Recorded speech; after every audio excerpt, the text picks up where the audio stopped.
Actual crime. I don't like it. What, being able to hear yourself? Yes. I can turn you up. You want to hear yourself No, louder? Okay. God, no. Okay. Why La Croix?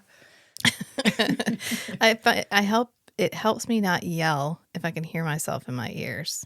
So I usually keep myself quite loud. Matt likes himself turned down. Yeah, that seems ideal. Yeah, 4 fingers. You're like 2 whole hands. Don't be afraid of the microphone. You can pull it. It's on an arm. No, it's going to bite me. Sit where you want to sit and then pull the microphone to you. Got this. There you go. So close. You're like, I can't. Why did I agree to this? I thought we would be doing this into space and not record it, like in an empty room where no one would ever listen. I thought that's how podcasts work. Oh, okay, yeah. So speaking, a conversation. The whole microphone thing is scary. It's a little bit, I thought we would just speak into nothingness. Well, I'm on IMDb now. I don't know if you know that. I mean, it is a little bit of pressure being in a room with someone who is internet famous. Yeah. Like, can I look at you? Somebody had to add me because I went on today to can I add myself as the cast? Because clearly I am the cast of my own podcast. Can I put myself on there? It was quite the process. I put host, and it was like, nope, unless you are literally a character named host, you can't put host. So I had to put self space dash space host. So weird. And it had to go through all kinds of format checks before I could even submit it.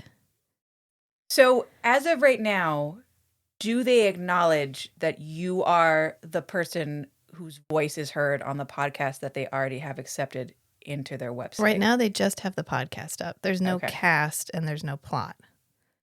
Okay. So you're asking them to be added into that. But as of right now, they only have the show. They have the show. So I have to create myself. So I had to put my name in. And then it was like, oh, you mean this other person who also has your name? And I had to be like, no, I'm an entirely different person. I'm your biggest fan. And I found your shed in the woods where you record. Can you hear me? I'm outside the wall. Says the person in the shed. No. I'm not saying I'm not an internet creep. I did find you on the internet and worm my way into your life with Ribena and flowers. But, yeah. It's a 2-step process. It is. Ribena, flowers, friends forever. And then kidneys. Yeah. That's the 4th step. I got 2. I don't need them. Yeah, it's fine. You only need 1. And then pull just a little closer. No, it's so close. Otherwise, you'll cut in and out. What if the whole podcast is just you talking to an unseen, unheard voice? All right, are you ready? Not really.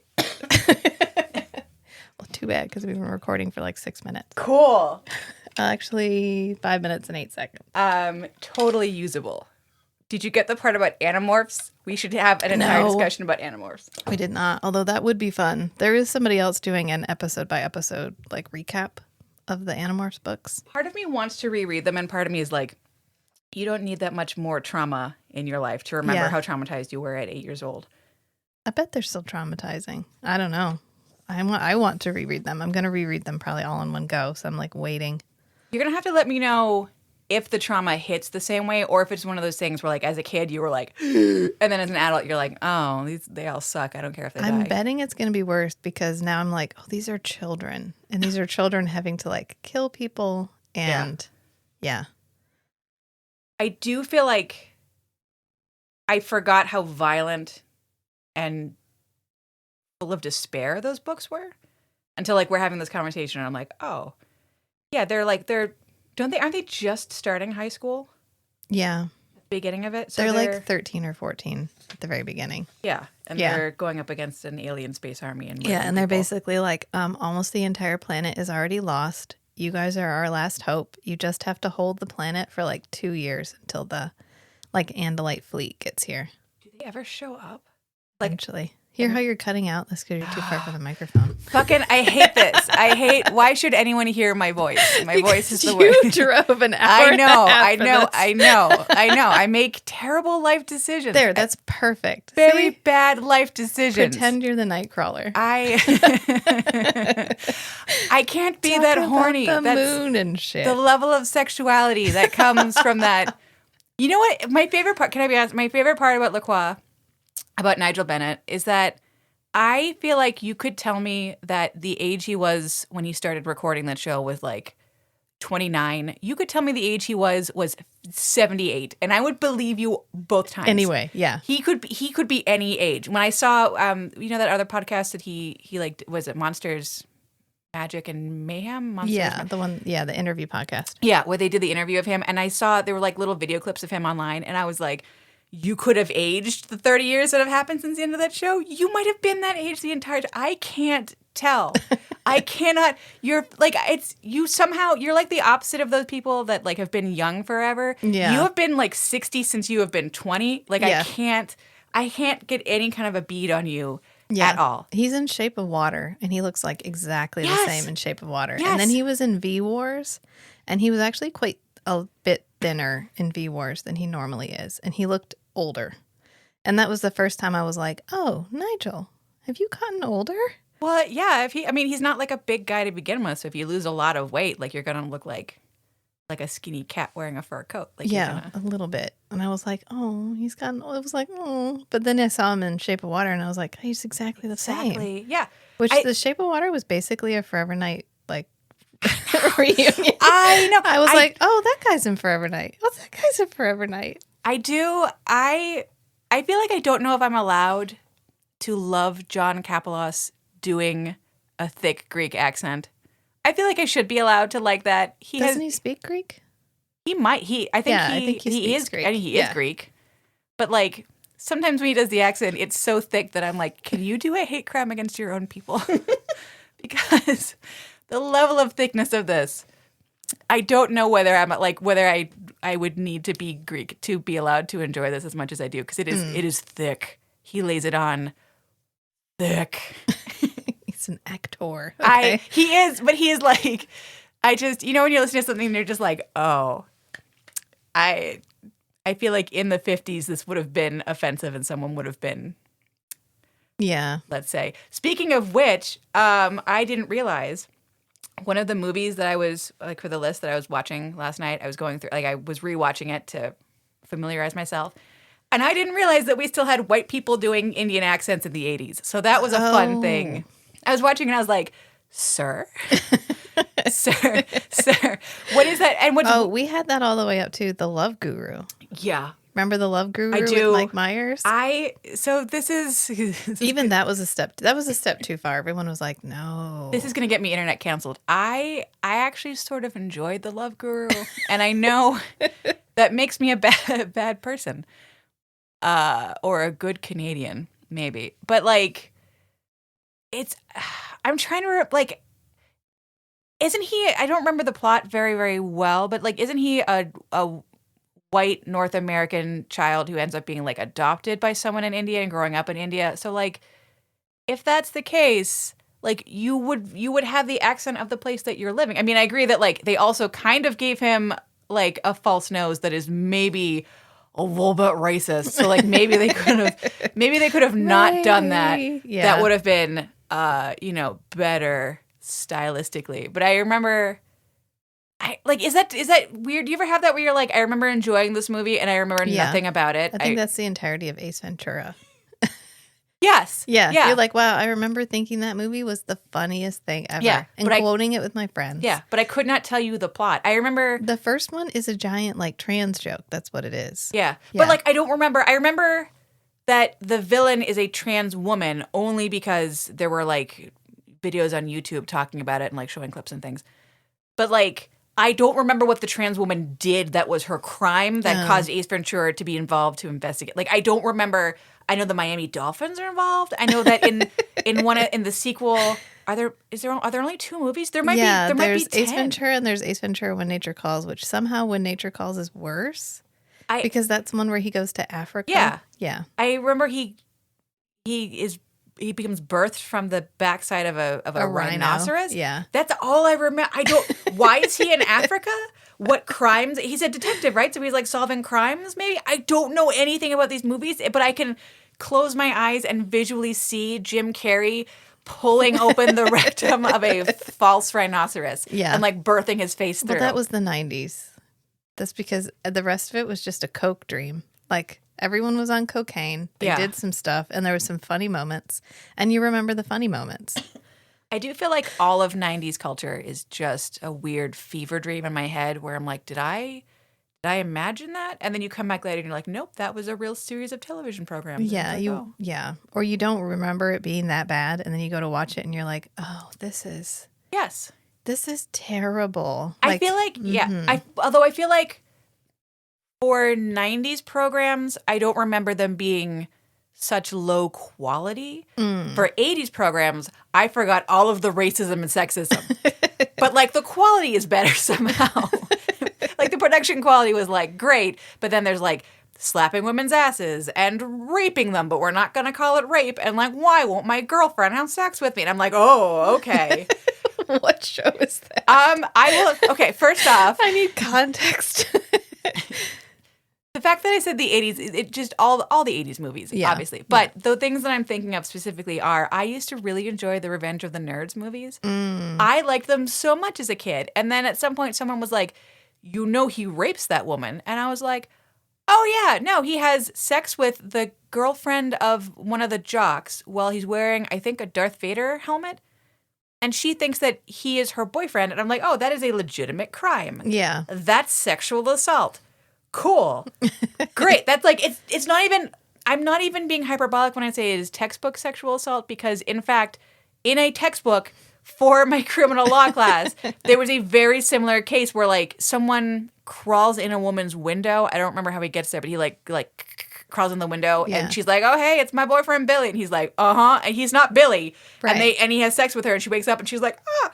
Like, or not wakes up, but, opens her eyes and goes like, you're not Billy. And he's like, oh, and rolls off and runs away. So that was rape. That was, because the defense was like, well, should let me have sex with her? And it's like, yes, because, I'm sorry. Because she thought you were Billy. You're not Billy, asshole. You climbed in some random woman's window and raped her. And like, that's what happens in the movie. But he's so good at sex that she's like, it's fine. It's fine. I guess I date you now. And like, as an adult, I'm just like, that's terrible. What the fuck did I just watch? Like, he's the hero of this. I liked this movie. I don't feel like I can like this actor anymore. This is ruined for me forever. But like in the 80s, everything was fine. And then I was watching Fright Night because that was on my list of things where I was like, I remember liking this movie. Let me like watch it again and see if I'm going to put it on my list of vampire properties that I think people should watch because they're great and I like them. And the very beginning of it is the girlfriend played by the woman who played Marcy on Married with Children. And I can never remember her name, but she's got that kind of like 80s girl mushroom cut, but in my head I'm like, well, that just seems like a haircut that was common for girls in the 80s. So like I didn't recognize it at first as like being coded for anything. And she shows up and she's wearing like overalls and like a little sassy like button down shirt. And I'm just like, okay, well, that to me that just reads 80s. That doesn't read like frigid or masculine or whatever. It just reads 80s. Her boyfriend, the main fucking character who we're supposed to like, I guess, starts off the movie trying to have sex with her, and she's like, no, and he's like, come on, he's like yelling at her, like I don't know why I keep thinking he said it's been 6 years, maybe that's a different movie I was watching, but he like yelled at her, like, it's been a long time, we've been dating, like, you've been giving me blue balls our entire relationship, like, just fucking blow me, like, he's like really like angry at her, and then she like gives in. She's not like, I want to do this. She's like, well, you're yelling at me. I'm like, okay. So then she like gives in, and then he gets distracted by the neighbor bringing his coffin in and starting the whole vampire movie, whatever. And so she's like, well, fuck you, you're getting distracted. And then when she gets bitten by a vampire, all of a sudden she has long hair, which she had fucking mushroom cut 12 seconds ago. I don't know how, is that what happens when you get bitten by a vampire? You get long flowing herbal essences. I'm pretty sure locks. That's in the textbook. Because, I mean, if so, bite me right now because my hair is getting thinner the older I get. So, like, if you will give me herbal essences without me having to buy herbal essences, like, just do it. So she also has, like, the herbal essences, like, 80s shower. I don't know why I keep shaking my head like I'm in a shower commercial. Like, porn hair. Fine. It's because nobody can see you. I want them to see me in my heart. I want them to all close their eyes and know that I'm doing the 80s commercial porn head shake. And then she has this long, flowing white gown, which obviously all female vampires have to have, naturally. And it's like, okay, so before you were sort of reading as like little kid, sort of reading as like a little bit frigid from the point of view of the movie's like main character. And then all of a sudden when you're a vampire, you're like super sexed up. And then he's like afraid of you now that you're like super sexed up. And at the end, she's not a vampire anymore, but she's not who she was at the beginning. She's her hair goes back to normal. I guess she gets a fucking I'm not a vampire anymore haircut. I don't know. But her outfit is like in between the too sexed up and the I'm not going to have sex with you outfit. It's like a new sexual freedom outfit. And they end the movie in the same location, like almost doing the same scene as the beginning where they're watching Fright Night on television. They're in the bed, they're upstairs, but they're just making out hardcore. And I think they do in fact have sex. And I'm just like, this whole movie feels like him pressuring you into having sex, being frightened of you when you wanted sex, and then going back to like a happy place where like you don't want it too much, but you're going to give it to him. And so we're all cool with it. And I was like, I feel gross about this. And like even the vampire, I would like in my head, I don't know why I thought the vampire character in the movie, I don't remember his character name, but like Chris Sarandon. Yeah. I remember him being much more compelling. And also, like, separately, this is not as important. I remember him being much more handsome, and then I rewatched it, and I was like, oh, womp, womp. So, like, I'm sorry, Chris Sarandon. Isn't he in The Princess Bride? Yes, I think he is the bad guy. Yeah, I think he's Prince Humperdinck. Yeah. So, I was watching it, and I was like, oh, yeah, less handsome than I remember, but whatever. I have moved on. I have moved on to other sexier vampires, which I assume we will discuss at some point. But I'm, like, watching it with him, and, like, he doesn't seem to have any character development at all. He's just kind of... Because he's just a horror vampire. He is, except there's this one moment where he, like, almost has character development, and I'm like, this makes me angrier than if you had no character development, because he's... Okay, so he has... I just want to talk about movies that I hate. I don't know if that's why we're here. That's fine. So... I'm sure this is on your list. Go. It's on my list of, like, things that I fucking am mad about. I'm mad about bad quality vampire stuff, and all of the stuff that we have is bad quality, and it makes me angry. So... Good. I think we can all agree on that. Right? I am a discerning consumer of vampire properties. I want something. If you don't want fuck vampires and you don't want horror vampires and you're stranded in this middle zone, it's all shit. Yeah, well, to be fair, even the fuck vampires and the horror vampires are all, it's a bummer. So, but there's this one like little glimmer of like fucking squandered greatness in this movie where Chris Sarandon and his mullet takes Marcy to his fuck pad, whatever. Mm-hmm. And they're sitting on like a pile of like furs and things in front of a fireplace, as you do. Yeah. As you do. Also, P.S. I found out that the actress who plays Marcy is like 27 in this, playing a high schooler, which makes me feel better for all the weird stuff that happens in the movie. But like watching it, I was like, gosh, you seem awfully big for like 17. And then when I like looked at it, I was like, okay, like you are in fact an almost 30-year-old woman. That makes a little more sense for everything. So anyways, so they're staying there and he sort of has her under a spell, sort of. It's like not, you know, sometimes when you have someone hypnotized by a vampire and they're like mentally, they're fine and they're like, oh, I want to escape. But their bodies are like, yes, blow me. Like, I'll just sit here. So it like sort of is that. She's sitting there. They're making out a little bit. He pulls back. He has vampire fangs, but not his full mutant, awful, why did they do this vampire makeup that the movie has, which I also forgot till I put it on. And then he has like 30 pounds of just raw clay just mashed onto his face. Yeah. It's horrible. He's like the kid from Mask. I'm just like, what is this? It's so bad. I'm sorry, I sniffed directly into the microphone. So, they're there and he's like just like sexy vampire. He's got like a little bit of tooth. He's like, what up? And he like goes to bite her and she all of a sudden is like, not into it, but not in the like, oh my God, you're a monster and you're going to bite me and I'm scared. But she's not into it in the like, I'm like a little nervous about this. It's my first time. Like she pulls back from him and it feels like a very natural, real, I'm afraid about sex, I don't know, kind of vibe. Mm-hmm. And then when she does that, he pulls back like he feels bad about it. If you look at his face, he looks like he's having like an actual emotional thoughts. Reaction. Yeah, actual thoughts, which he does not have the rest of the movie. No thoughts in that head. Just mullet going straight down to his teeth. So like he has this moment where like these thoughts clearly pass through his face. Like, I feel bad about scaring you, and I don't want to hurt you, and I like you, and I don't know. There's like a whole like thing going on there, which maybe they had been sort of thinking of, because if you rewatch the movie, when they're unpacking all of his stuff into his new house, there's a bunch of paintings that look like her. And he makes a comment like, "Oh yes, I knew this woman a long time ago." So there's a couple of shades of like, you know, that vampire, like, "Oh, you're the reincarnation of my dead lover," blah blah blah story. And then like the that one. Yeah, that old chestnut. Like we all know it. That vampire trope. Yeah. So like they have those pictures, but they never like address it. And then they have him like going to bite her, and she's like, and he's like, "Oh, I don't want to hurt you." And then fucking nothing. They just throw that aside, and he's just a dickhole the rest of the time, and the makeup was so bad, and then the what are you trying to say about sex vibes, and then their friend Evil Ed, I just remember him being like annoying, but then I'm watching this and I'm like, is something medically wrong with him? Because he's not so much, he's like that friend you have that's so weird, where you're just like, do you need a medication to help you be less weird? Are you struggling? Can you not get through this? Because Are you okay? Are you okay? Yeah. Are you like, and then, because the movie seems to not be sure whether he's just like that friend who's kind of a jackass, who is just gonna say jackass things to be a jackass, or that friend who's like the little twitchy, I should have been medicated, but no one has helped me get medicated, so I'm just gonna be a little bit twitchy, and I'm gonna struggle, and I'm a little bit weird, and I can't help being weird. I'm just naturally weird, and people are mean and pick on me, and that's why they call me Evil Ed. I didn't choose that nickname. Kids are just assholes because it's the 80s, and that's just how everyone is. Like, it's just really hard to be like, what did you want from this? Because the main character doesn't seem to like him. The girlfriend doesn't seem to like him. Like, are you just like that weird guy that like hangs around long enough that he calls himself your friend, but like he's not your friend?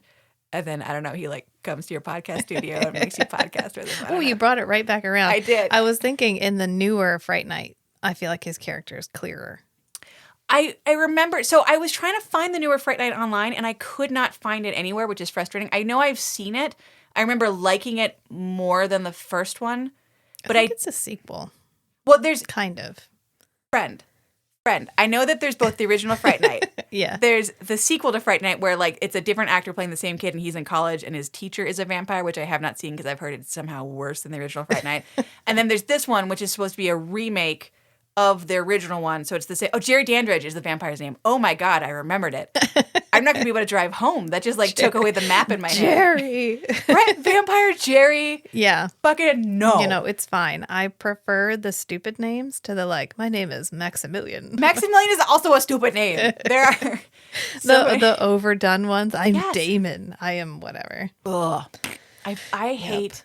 I'm sorry. I went on a whole journey there. That's fine. No, whatever number that is on we've covered it. It's not a number even. It's one that I refuse to put on my list. Okay. Before we go any further, hi, I'm Rachel. You're not going to keep this in. Go. Hi, I'm Meg. And welcome to the Strange and Beautiful Book Club.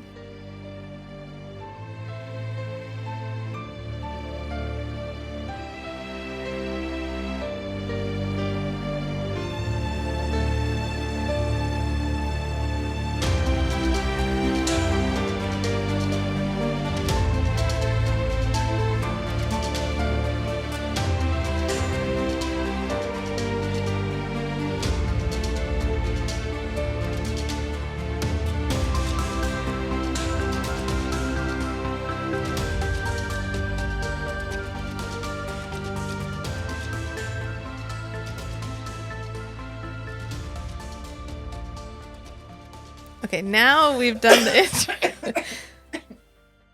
intro. Meg got so overcome she gagged a little bit. And I think, so what we're going to do, as you got a preface to, we're going to go through our top 10 vampire properties, because Meg is our highest tier Patreon for the longest time. Don't make it sound like I won a sweepstakes to be here. This makes me feel bad. You didn't win a sweepstakes. I wormed my way into your heart naturally through the internet like every creep does. She's a weird internet friend that I invited to my home, and now we're going to record a podcast like you do.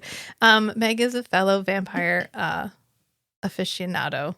of a similar vampire school, which I'm not a big fan of horror vampires. I'm not a big fan of pure romance vampires. I like the middle road, which is why we have an entire podcast about Forever Night, which one would argue is about the only television show you can find, which is directly middle road. It's so good. So I asked her here to talk about her top 10 vampire properties. I wrote down my top 10 vampire properties, and I figured it would be fun. And as I can tell, it already is. So, Meg, do you want to start on your number 10? Okay. So, full disclosure. Okay. I might have 11. I had a hard time counting. I have 10 to 1, and then I have also. And below also there's more, and then I have pet peeves, wasted opportunities, and other things I felt like I should include. I feel like pet peeves and wasted opportunities is going to be just half of me talking about the things that I enjoy, because I feel like you and I have had this conversation, I think, through Discord a whole bunch. There's just so much garbage. There's so much vampire garbage, and I feel like it doesn't need to be. And I feel like I shouldn't have to be as ashamed as I am to be like, oh, I like vampire TV shows. Oh, I like vampire books and movies. Because people in their head immediately go, oh, you like garbage? No, I don't like garbage. There's a lot of garbage out there. Yeah, you don't get to have pride as a vampire fan. No. You get to be like, oh, I'm a zombie fan. Don't you fucking love The Walking Dead? You get to be like, oh yeah, werewolves, they're the best. But as soon as you're like, I like vampires, people are like, oh, you're weird and you like kinky sex. Yeah. Is that what you're saying? Yeah, it's I broke my brain. So it was so accurate. So I feel like you can say that you like, I agree with you entirely. You can say that you like zombies, and people are like, oh, you like all of these prestige TV shows and movies. And even the comics, like the Walking Dead comics, I think, there's like a level of prestige with them. And they're like, oh yeah, you can look at The Walking Dead and discuss the human condition and like really like examine like people's souls and whatever. I feel like you can even do that a little bit with werewolves. You can be like, oh, like you like all the black and white werewolf movies, and there's like a certain it's like saying I like any other kind of like noir movie. Like there's like a certain level of like respect. But like the second you say vampires, they're like, oh, fucking plastic leather coats, weird kinky sex shit, or you're like the super nerd with the gelled up hair who like lives in a basement somewhere and mouth breathes and eats Cheetos, and like you're gross. If that's the life you've chosen for yourself, of course we always respect you here. I'm not saying that's not my life, but I'm just but that is the image that I think people conjure. You're one or the other. You're like, you're a super nerd or you're a pervert freak. Like those are the only, or you're a super nerd and pervert freak, in which case, mazel tov, congratulations. I mean, if you want to be all of those things, perfectly fine. Yeah, but don't assume. Don't put that on me just because I told you I like vampires. If I also like the other things too, that's fine. No, yeah, absolutely. Like I don't like be kinky and bite people in your leather trench coats. I don't do your thing. Have a good time, right? You know, but safely. Also, can I get a good vampire movie? Like, can I please just why is it so hard? Movie?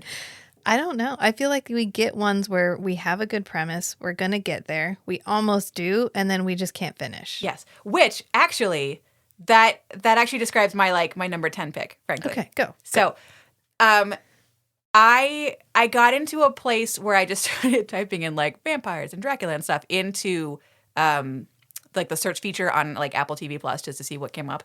And I was finding a lot of like old-timey 1930s, 1940s movies that I had never heard of before, and I don't have any self-control, so I bought a whole bunch of them. One of which is called Dracula's Daughter, which I feel like the name of it sounds derivative, it sounds like garbage, it sounds like trash. It was amazing. It was something so unexpected, and the ending crashes and burns and it sucks, but like up until it gets to the ending. Always. Okay, so picture this. The woman who stars in this movie, who I should have looked up her name and I didn't do my homework and the whole podcast is ruined. But the woman who stars in this is so strikingly masculinely beautiful. Like if you closed your eyes and imagined Bela Lugosi and then like went, make him a lady, bam. Like that's what this woman looks like. So it's like a very striking like really square head, but like so beautiful. Mm-hmm. So like if you saw her, like Daryl Hannah. From Splash? Yeah. Daryl Hannah is she's not a feminine pretty. I guess like in my head, I only ever think about her as being the mermaid in Splash, so it's hard for me to think She's of also her. Pris in Blade Runner. I know. I have no Keep going. Yes, masculinely pretty. I have no cultural capital. So she plays like the actual. It's not super clear to me whether she's the biological daughter, like Dracula and a lady had a baby and that's this woman, or whether she's just a woman that was turned into a vampire by Dracula, so she's the daughter of him, like vampire-wise. It's not really made clear because it's the 30s and they didn't care. Yeah. So the movie starts off with her having stolen Dracula's corpse. So somehow Dracula and Renfield are both dead. Yeah, right. Yeah, I don't remember Renfield dying at the end of Dracula, but he's not immortal, so. Well, yeah, but like they're like dead together is what I mean. Like at the start of this movie, which I don't recall. Full disclosure, I actually hate Dracula, so I know. I feel like I go back and forth between neutral and like neutral tinged positive. I liked some of the special effects that I didn't remember being there until I rewatched Dracula, and I like Bela Lugosi, but I feel like you have to have, what is the phrase you use, your context lenses in when you're watching like stuff from the 30s, because things that are like meant to be heightened somehow come across like extra heightened, and then things that like they treat very subtly and one off, you're like, what just happened? Why did you, like, you just brushed off that thing? Like it's a different movie watching experience. But okay, so I don't remember Renfield dying in the original, but in this, Renfield is dead in like coffin A and Dracula's dead in coffin B, and they're both in a big room together, you know. So she hypnotizes like a police guard. She goes in, she grabs Dracula's corpse, she goes out to the woods somewhere and she burns it because she thinks that it's going to cure her of her vampirism. Oh. And I'm like watching this 1930s movie with a vampire who doesn't want to be a vampire. And I'm like, what? You're like, oh my God. What? Oh my God. Achievement unlocked. Yes. Yes. I was like, where did this even come from? And so you and I have also been discussing vampire literary fiction and how that's also a disappointing mire. But the two books that we had been discussing recently, Woman Eating and The God of Endings, which are both like, they're fine. They're not great. They're okay. They're getting us on the pathway to better things. So I'm happy that they exist. But in both of those books, you have vampires who are artists. And I remember like remarking to you, that seems weird that there's like this, that you have these two books coming out at the same time with two lady vampires who are also like visual artists. Like that seems like, is that a trope that I'm unaware of? Like, where did this come from? In this movie, there's a vampire who's an artist. And I was like, what? What? Are we going all the way back to Dracula's daughter? Is that where this comes from? This, to me, obscure, but like maybe not actually all that obscure movie. So, okay. So she drags Dracula's corpse out into the woods and she's like, I'm going to burn it so I don't have to live with this curse anymore. Like, and she has a familiar who is creepy as fuck. He's sort of like Lurch from the Addams Family. I think he's meant to be like a regular human person. Like, I don't think he's like, I think he's like a regular familiar, not like a special supernatural whatever. Mm-hmm. And he is a jackass. We don't like him. His name is Sandor. He sucks. So she's like, I'm going to be human again. And he's like, yeah, no. So she's like, whatever. So she burns the corpse and she thinks she's going to be made human again. It does not pan out for her. So then she meets this psychologist. It's the 30s. They don't know either. It's like some kind of a doctor who deals with like addiction and things. And he's like, yeah, I've dealt with addicts. And like, it's sort of like Catherine Disher in Forever Night. Like, you're just going to think real hard and then you won't be a vampire anymore. It's fine. I'm sure we can figure this out. Yeah. Just drink the smoothie. It's great. So he has like a fun relationship with his assistant. Well, I think she's like assistant, secretary, woman of all trades who works for him. Yeah. Where they both just like shit talk on each other the entire time, which again, for the 30s, I'm like, oh, okay, like you're both being like really aggressively dickish to each other, but like it's fun. Haha, workplace sexual harassment. So it's like, it feels like one of those things where like you have two characters who just kind of like sass at each other, and then like afterwards they like when one is in peril, they realize that we actually like we like each other. Sort of one of those relationships. So long story short, so vampire lady is like talks to him, and he's like, just try not to be a vampire anymore. Well, he doesn't know she's a vampire. It's like, Have just you tried addiction. Not being a vampire? Have you tried not? So like, he's like, what I recommend for addicts is that they basically like go right up until the edge of the thing that they like really want to do, and they like try to like by force of will not do that. And I'm like, well, that sounds dumb, but like, okay, sure, it's the 30s. So she's like, okay, cool. So she has Sandor go find a pretty lady. So it's like early lady vampire lesbianism. So finds a pretty lady, brings her back so that she can paint her. And I'm like, what? The sort of the trope, what? So, so they get pretty lady. Pretty lady has just like a little like spaghetti strap under top, like under her little jacket. And she's like, oh, I assume you want me to like pull the straps down so you can paint a real good picture. And Vampire Lady's like, yes. Yes. So it's like little 1936. It's just like bloop, like, oh, look at that line of my shoulder where there's no spaghetti strap there. What? And Vampire Lady cannot control herself and almost murders her. So victim goes to the hospital and psychiatrist is like, what happened? And she's like, oh, vampire. So then there's some other stuff that happens. So Vampire Lady ends up like kidnapping sassy secretary to her house. She so literally Vampire Lady goes from, I don't want to be a vampire, and the ways that I'm going to do that are burning Dracula's corpse, didn't work, trying to be next to a hot, sexy lady full of blood and not eat her. Well, that didn't work. That didn't work. So I guess I'm a vampire forever. And I'm like, at that point, I was like, are you kidding me? They always whiff the ending. They always whiff the ending. Yeah. So I'm like, so at the beginning, she is so sympathetic. She is so like dramatic and sad and like, I don't want this life anymore, and like free me from this curse, and it's all drama and angles and lighting, and I'm just like, oh, I love it so fucking much, and she's so beautiful, and every outfit, every costume is just, oh, so good. And then she's like, well, I tried 2 things and that didn't work. I've tried nothing and I'm all out of ideas. Yes, I tried. So I guess I'll just murder people. I tried sitting on my hands for 20 minutes and burning a body, and none of it made me a human being. So she's like, well, I guess what I need to do is steal the secretary so that psychiatrist comes after to try and get the secretary. In which also, when she steals the secretary, there's like she like goes down to bite secretary's neck, and then she's like interrupted.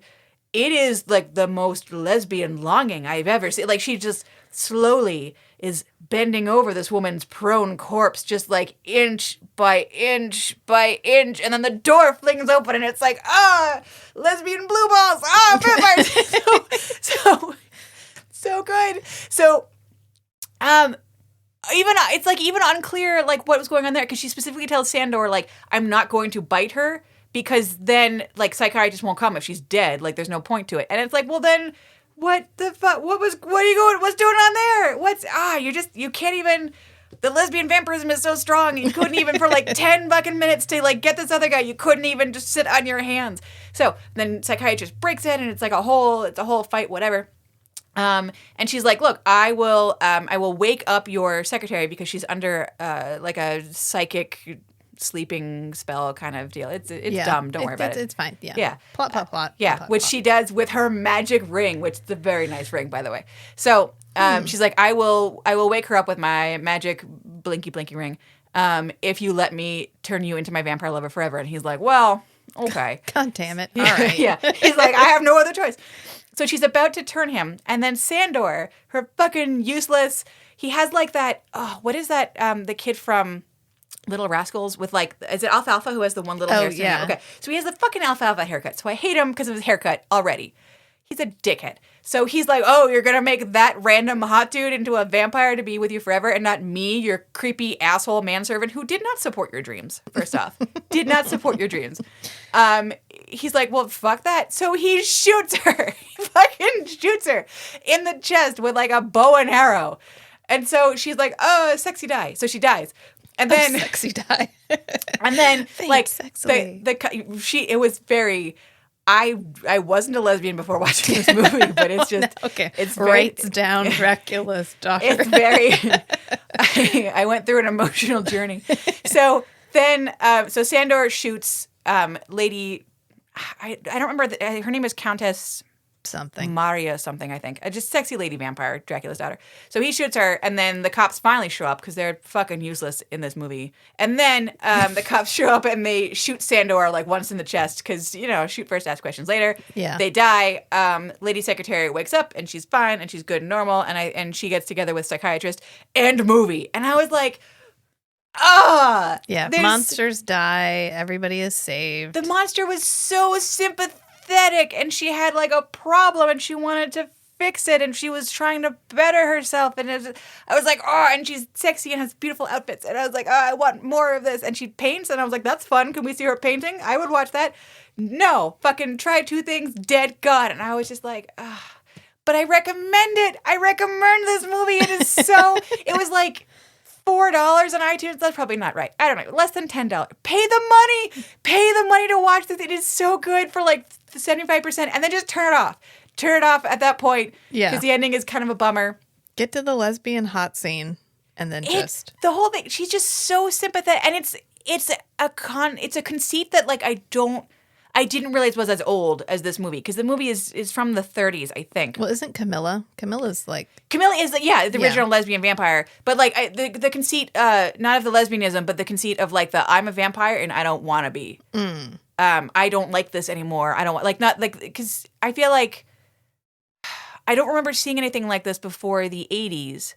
I feel like before that it was just like, I'm a vampire, or like, I don't want to be a vampire, and then I get turned and I'm super cool about it. Yeah, like I'm either like really happy to be a vampire, or I'm sort of a zombie with better hair. Like those are the only zombie with better hair. Like those are the only options hygiene. They presented. Yeah. Like those are the only options, and so like to see this progenitor of that idea of like the unwilling vampire who like is already a vampire, not the person who just like is going to be and doesn't want to be. Right. I was like, that's really interesting. And also like, yeah, point number 2, super fucking hot, this movie. So good. Black and white drama, sexy outfits. I recommend it. Thank you, Meg. Well, my number 10, I have a list too. Mine's more contemporary. Sorry. I did Byzantium. Did we talk about Byzantium? That's my number 10. You and I have not talked about it. It's a movie. I don't know why it didn't get any more hype. It's got Saoirse Ronan in it. It's got Gemma Arterton. I forgot how to say her last name. Johnny Lee Miller, who was in Hackers. I know these names. This is the one where vampirism is entirely mystical. Like, to become a vampire, you have to go to this island and you have to have the map.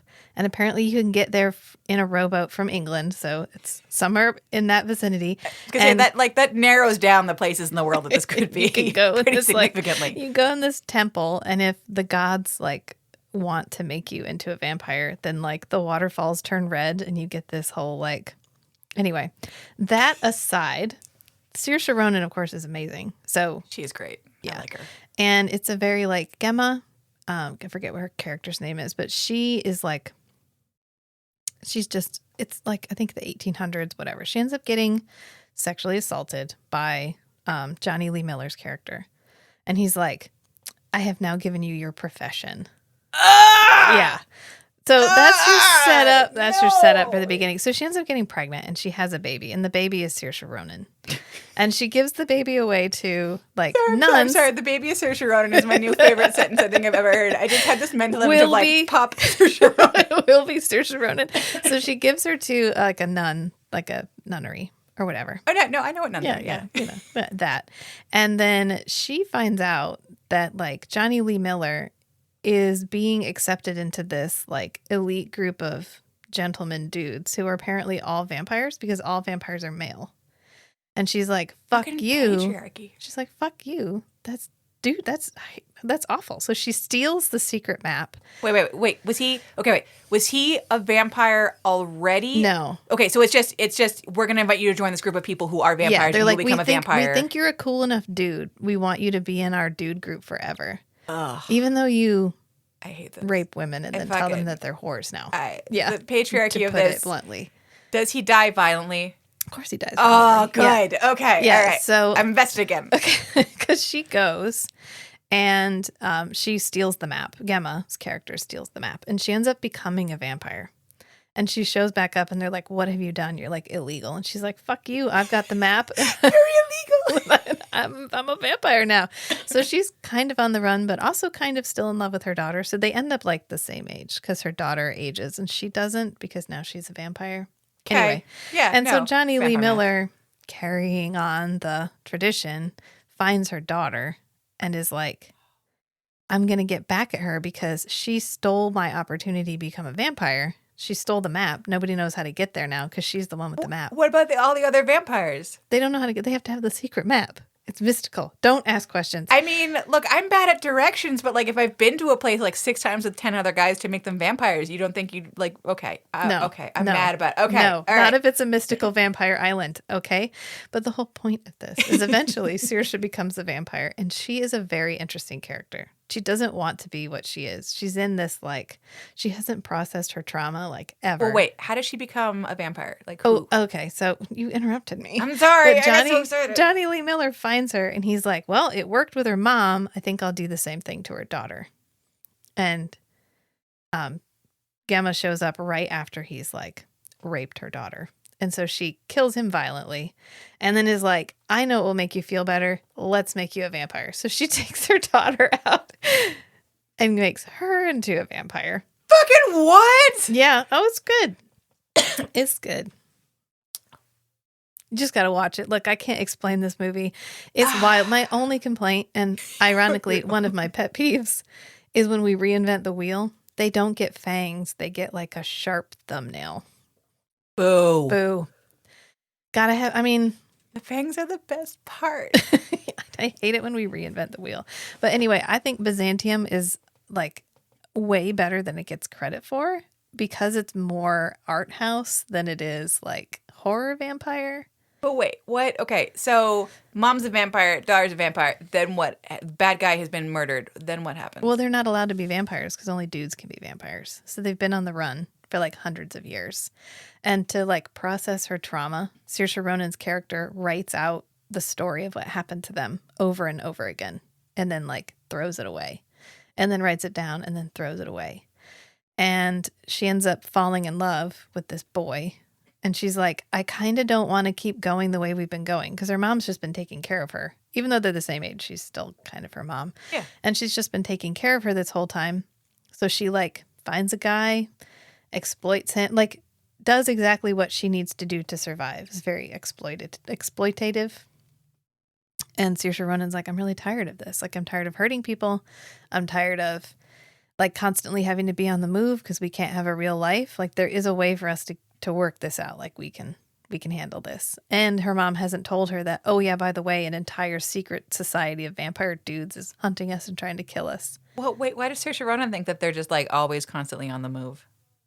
I don't, because her mom kills people. I don't know. I mean, that's fair. That is fair. Okay. Yeah. I I don't know. I don't want to keep going all the way to the end, but the ending's fine. I mean, it's not like, I don't know. It's one of those ones where you're like, okay. I mean, that wasn't. Happens. I can't tell you on the podcast. Why can't you tell me what happens? I told you what happens with Dracula. Spoiling a 1930s movie that's been out for 100 years is different than spoiling like I think it's 2012-ish. I don't know. Fast forward like 30 seconds, maybe a minute. But the boy that she falls in love with is like terminally ill. So she's like, aren't you in luck? I've got a map. So she takes him and then like the evil society of dudes finds them.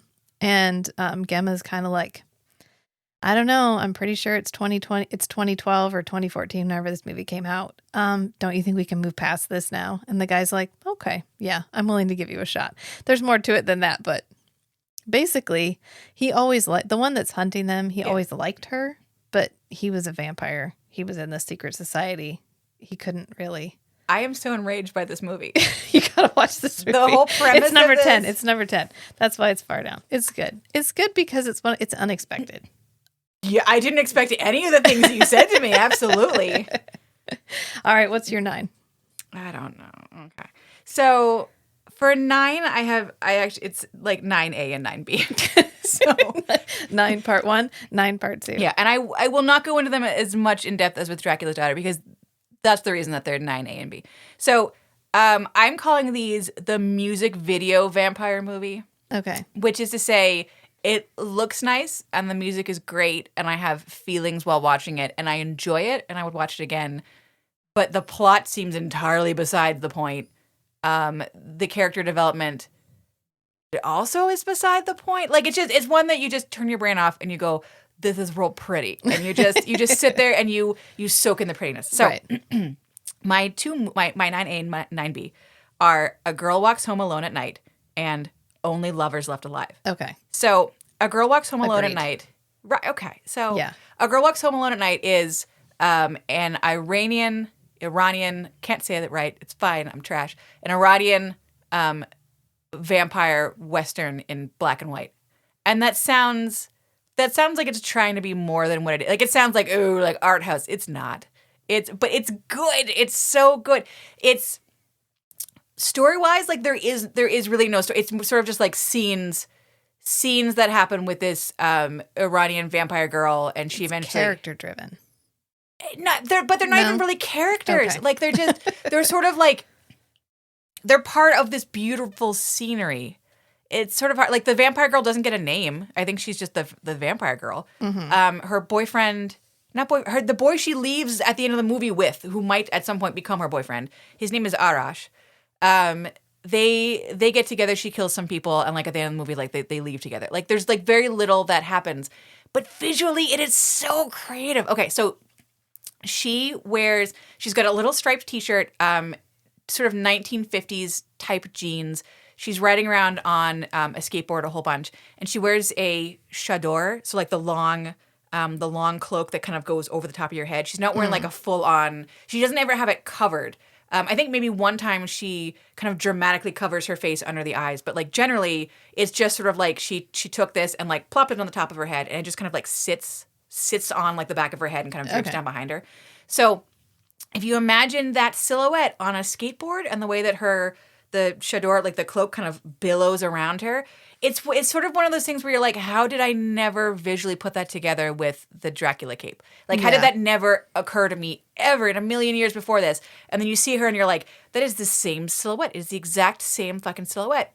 And it's one of those things where, like, I feel like if I told you there's an Iranian girl wearing like religious garb, you'd be like, oh, is it one of those like, I'm cute and innocent, don't worry about me, like, and then like she turns into like a scary vampire? Like you'd think that's where they're going. It's not. The religious garb on its own like is what makes her menacing. Like it's just like no one else in the movie. It's set in a city called Bad City. Because it's not trying that hard, and that's okay because it's beautiful. There's like a little like 10-year-old boy who's kind of like a little punk ass kid, and then there's Arash, whose father is the drug addict, and I think I know you do see where the guy works, and I don't remember very much about it. He ends up also being a drug dealer, like by convenience at the end of it, but like it doesn't really matter. So like no one else is wearing like religiously like affiliated clothing. Gotcha. There are characters that are like, I mean, the drug dealer / pimp, he's kind of dressed like the way that you would imagine if you close your eyes and you're like, Iranian drug dealer pimp, bam, like that's what he looks like. Okay. So, like it's not, and the movie is sort of like time period wise, it's kind of hard to tell. Like it sort of feels like the 50s. But then there's like those cordless house phones that sort of make me think maybe the 80s. It's one of those like ambiguously timed. It could be, yeah. It could be really like at any point in time, but it doesn't feel especially like of the moment. It feels like slightly in the past, and I couldn't tell you when. But so visually, okay, so she's got the chador and it billows around her. And I don't really understand. I don't know how to like explain this in a way that makes sense. But like, you know how different vampire properties will have the fangs, like we'll have different fangs. Yeah. And like I feel like traditionally it's like the fangs are on the is it your canines? Canines, yeah. Yeah. So and then True Blood had them on those teeth, the eye teeth that are like one set closer to your front two teeth. Okay. So on the vampire, I don't know if that's where her canines are or if they did in fact go like one extra row out, but they seem like really, really wide, like far apart. So the effect that you get with these really wide fangs, which also kind of do the True Blood like click click like in and out like yeah. So the effect that you get with the hood behind her and the really wide space fangs makes her look like a cobra. And like I don't know why it never like obviously like when you have the True Blood vampires and the fangs are coming in and out, like that's either like a spider or a snake, right? Like that's like obviously like that's visually what they're pulling from, but somehow it never. It didn't hit. It didn't hit me. Like it was never. I was just like, okay, a new way for vampire fangs. Like cool. Like a new masturbatory aid. Great. And like it never occurred to me. It never occurred to me like that's the thing from nature that they were pulling from. And in this movie, they make it like a really clear visual reference to her being a serpent.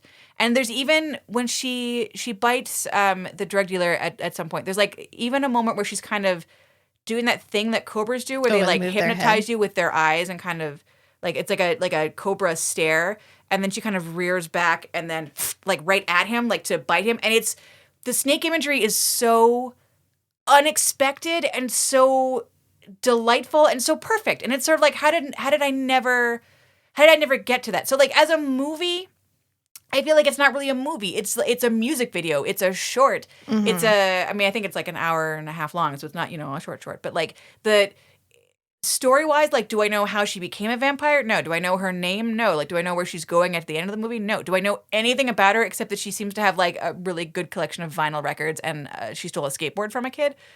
No, like that's but it's kind still of enjoyable. It's entertaining. It's a vibe. It's a feeling, and so that's kind of the same thing I get from Only Lovers Left Alive.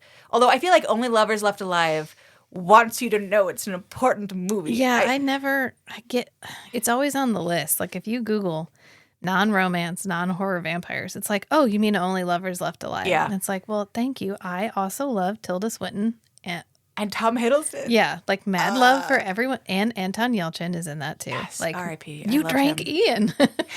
Like, okay, great.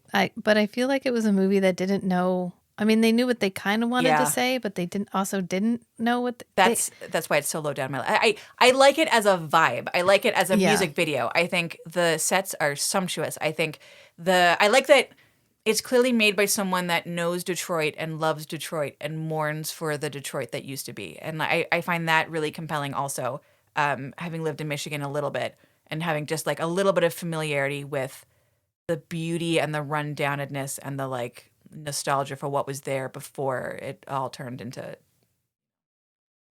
despair. Yeah. So I like all the visual, and then even when they go into, I don't know where they actually filmed, but like the part of the movie where they're in Morocco. Is that where Tangiers is? Am I thinking of? Oh no, you're right. No, you're totally right. It's Tangiers because I keep thinking Algeria, but that's because I don't know anything about the world. So it's like I'm pretty sure that's where they go. No, you're right. You're totally right. But so when they're in Morocco, like there's a similar amount of care to the surroundings, I feel like. Like it feels like you're in an actual place. You're not on a set somewhere. Like it feels like a very real lived-in world. I think their homes, like where she's covered in books everywhere and he's covered in like musical instruments and records and things. I think it feels like a very real place, and their clothing is perfect. I kind of hate that they all have I've never brushed my hair. Yeah, the really dry hair. I don't know. I don't know why it bothers me so much. Maybe because only because like I know that like I've had that hair. Like if I had like a week where like I didn't have to like be anywhere and I was depressed and like I didn't like brush my hair. Like that hair is a bitch. Hair is a bit. You have to cut that hair off. You can't brush through that hair. That hair is like, I know that like they can't see each other in mirrors. Maybe they don't. I know they don't really go into mirrors in this movie, but like you can see him and he can see you. So like brush each other's fucking hair. Just fix it. Yeah. So I don't know why even the Christopher Marlowe vampire also has I've never brushed my hair, and I'm just like I think it's supposed to be like this is a telltale sign of vampirism that your hair is jacked. You don't know what conditioner is. Maybe they're allergic to conditioner. You know what? I would love that sequel. Yeah. I just so other than the fact that their hair disturbs me more than I realized until we started talking about it, in which case I don't like their disturbs me greatly. That's one of the reasons. I'm like, oh, the one with the hair. It's upsetting because everything else is so beautiful, and then they're like, what if we just fucked up your hair? And I'm like, don't do that to Tilda Swinton. Tom Hiddleston does not deserve that from you. They are beautiful people who need beautiful hair. I mean, the whole point was, here's how thin the veneer of civility is. But did we have to have the hair? Like, the hair doesn't forward the when plot. you're in a rock club, like, that doesn't make you any more vampiric than the guy next to you. Like, right. So, but, like, I feel like the movie, and I don't know if this is just me revealing my dumbness, and that's fine. I can be the dumb one on this podcast. But, like, I feel like the movie sits there and goes, like, I have a deeper meaning that you just cannot see yet. It's there. It's very there. art. It's very on the nose. It's very they were talking to us, people like us, but they were like, oh, you want an elevated vampire experience. Like, no, I want a horny vampire, but I want the horny vampire who doesn't want to be a vampire, who Yes, yeah, like no, I have struggles to spit into real needs. life. I will say that like the sexlessness of this, and I don't mean that. I mean there is. I don't recall there being like any actual like sex scenes, but like there are a nudity scene. But that's what I mean. So like the nude moments are somehow so sexless, and their bodies are like exactly the same. I'm for the movie. I'm sure like Tilda Swinton is a beautiful lady and Tom Hiddleston is a masculine man, but like somehow like their nude jacked up hair bodies. Yeah, I think they were supposed to feel androgynous. Yes. Yeah. Yeah. So like I'm fine with. I kind of like that they have. I like their relationship, but it just sort of feels meandering and like winking at the audience. Like there's a deeper meaning that I'm trying to impart to you, and you're just too stupid to get how genius this movie is. And then all the scenes with them wearing gloves and taking off gloves and like touching things and knowing how old they are. And I'm just like, is that you putting up a barrier between yourself and other people? But then there's moments where you're like not wearing the gloves and you're like with other people. Like I literally sat there and I was like, gloves on, gloves off, gloves on, gloves off. Like, what's the meaning? And then I was like, maybe this is like every other thing in my life where I'm trying to find the deeper meaning. I'm trying to dig into it. And maybe there is no deeper meaning. And it's just Tom Hiddleston with no genitals and Tilda Swinton. Tilda Hinton. I had a little mini stroke. It's fine. Tilda Swinton also with no genitals, and she has an annoying little sister, and then they have to go to Morocco and eat people. Yeah, because basically. Yeah, I'm like that was the entire plot. Yeah, she has a little sister. They have to go to Morocco and eat people. The end. Yeah, and there's some mushrooms somewhere in the middle there, and he somehow has an electric car that he invented. Yes, yeah, that he's like an inventor in his spare time. Yeah, the mushrooms, I kept thinking about the mushrooms, like those poison amanita mushrooms that pop up. This is not your season. Okay, why? I'm real dumb. I don't like when movies spoon feed, but like, you know what? It turns out I'm stupider than I thought it was. Like, life is hard, my brain is melting. I think it's just like, one of those movies. It's one of those that like, you get it or you don't get it, and nobody actually gets it, but everybody has to say they do, because if you say you don't, then you're the one that didn't get it. But you know what, Jim Jarmusch, like, could you email me maybe? Could you just tell me I don't know. My favorite, what's going on? Favorite use of this character is Tilda Swinton reprises this role for What We Do in the Shadows. Yes! And I was like, all right, I forgive you. I forgive you everything, Tilda. I don't remember what episode that's in, but when all of the famous movie and TV vampires show up for like the Zoom call with the Vampire Council in What We Do with What We Do in the Shadows, with the premise that all these actors are actually vampires, and I was like, you know what? I know that like they're calling Tilda Swinton and not Eve in the TV show because they didn't have the rights to bring like the character across from the movie. Like I get that, but it makes me retroactively like Only Lovers Left Alive more if I assume that Tilda Swinton is just playing herself in that movie. Yeah, they gave her a wig because her hair doesn't look like that, and then she just played herself. Yeah. She's in a movie called Orlando. It's one of the it's what I always remember her from. She's in it with Billy Zane. And is that Orlando, like, is it Virginia Woolf it's the character that goes like man, woman, man, like changes gender? He changes from a man to a woman, and they do in the movie.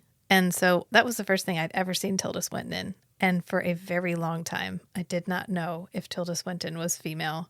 It's my favorite thing about she does that a little bit in Constantine. And I was totally fine. Yeah, she's androgynous she's non-binary in Constantine because it's supposed to be an angel. Angels don't have genders, but like in Orlando, she is so believable as both that for a long time I was like, that's really cool. This actor plays like whatever. She is such a good actress, and so is Tom Hiddleston, and it's all like I feel like they're bringing their A game to a movie with no plot, but like Jim Jarmusch went, there's a secret plot. And then they all just had to be like, yeah, okay, secret plot. And then sounds good. they just acted their hearts out. So it's He's like, though, you'll understand when I edit it all together. It's fine. No, but nobody does. No, so. And if there was one guy that did, I have to think that Jim Jarmusch probably shot him in the head and went, you cannot tell the secret to anyone. Just like a pirate, lined them all up around a hole. Yes. Yeah. Yeah. No one else will find the treasure on this island. And inside the treasure is like a DVD commentary for the movie that explains what's going on. So like it must never be found.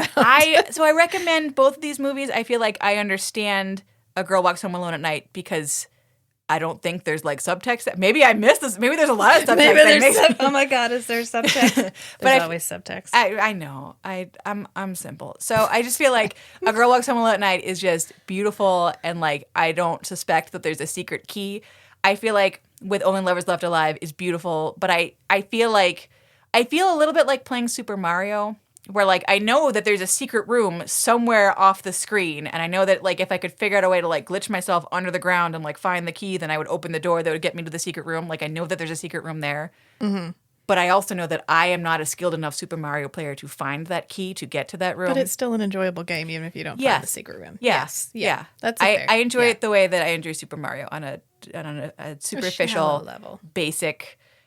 I'm never going to be the speed player. I'm going to be the real simple one who maybe gets to the end sometimes. Maybe. So my number 9 is a book.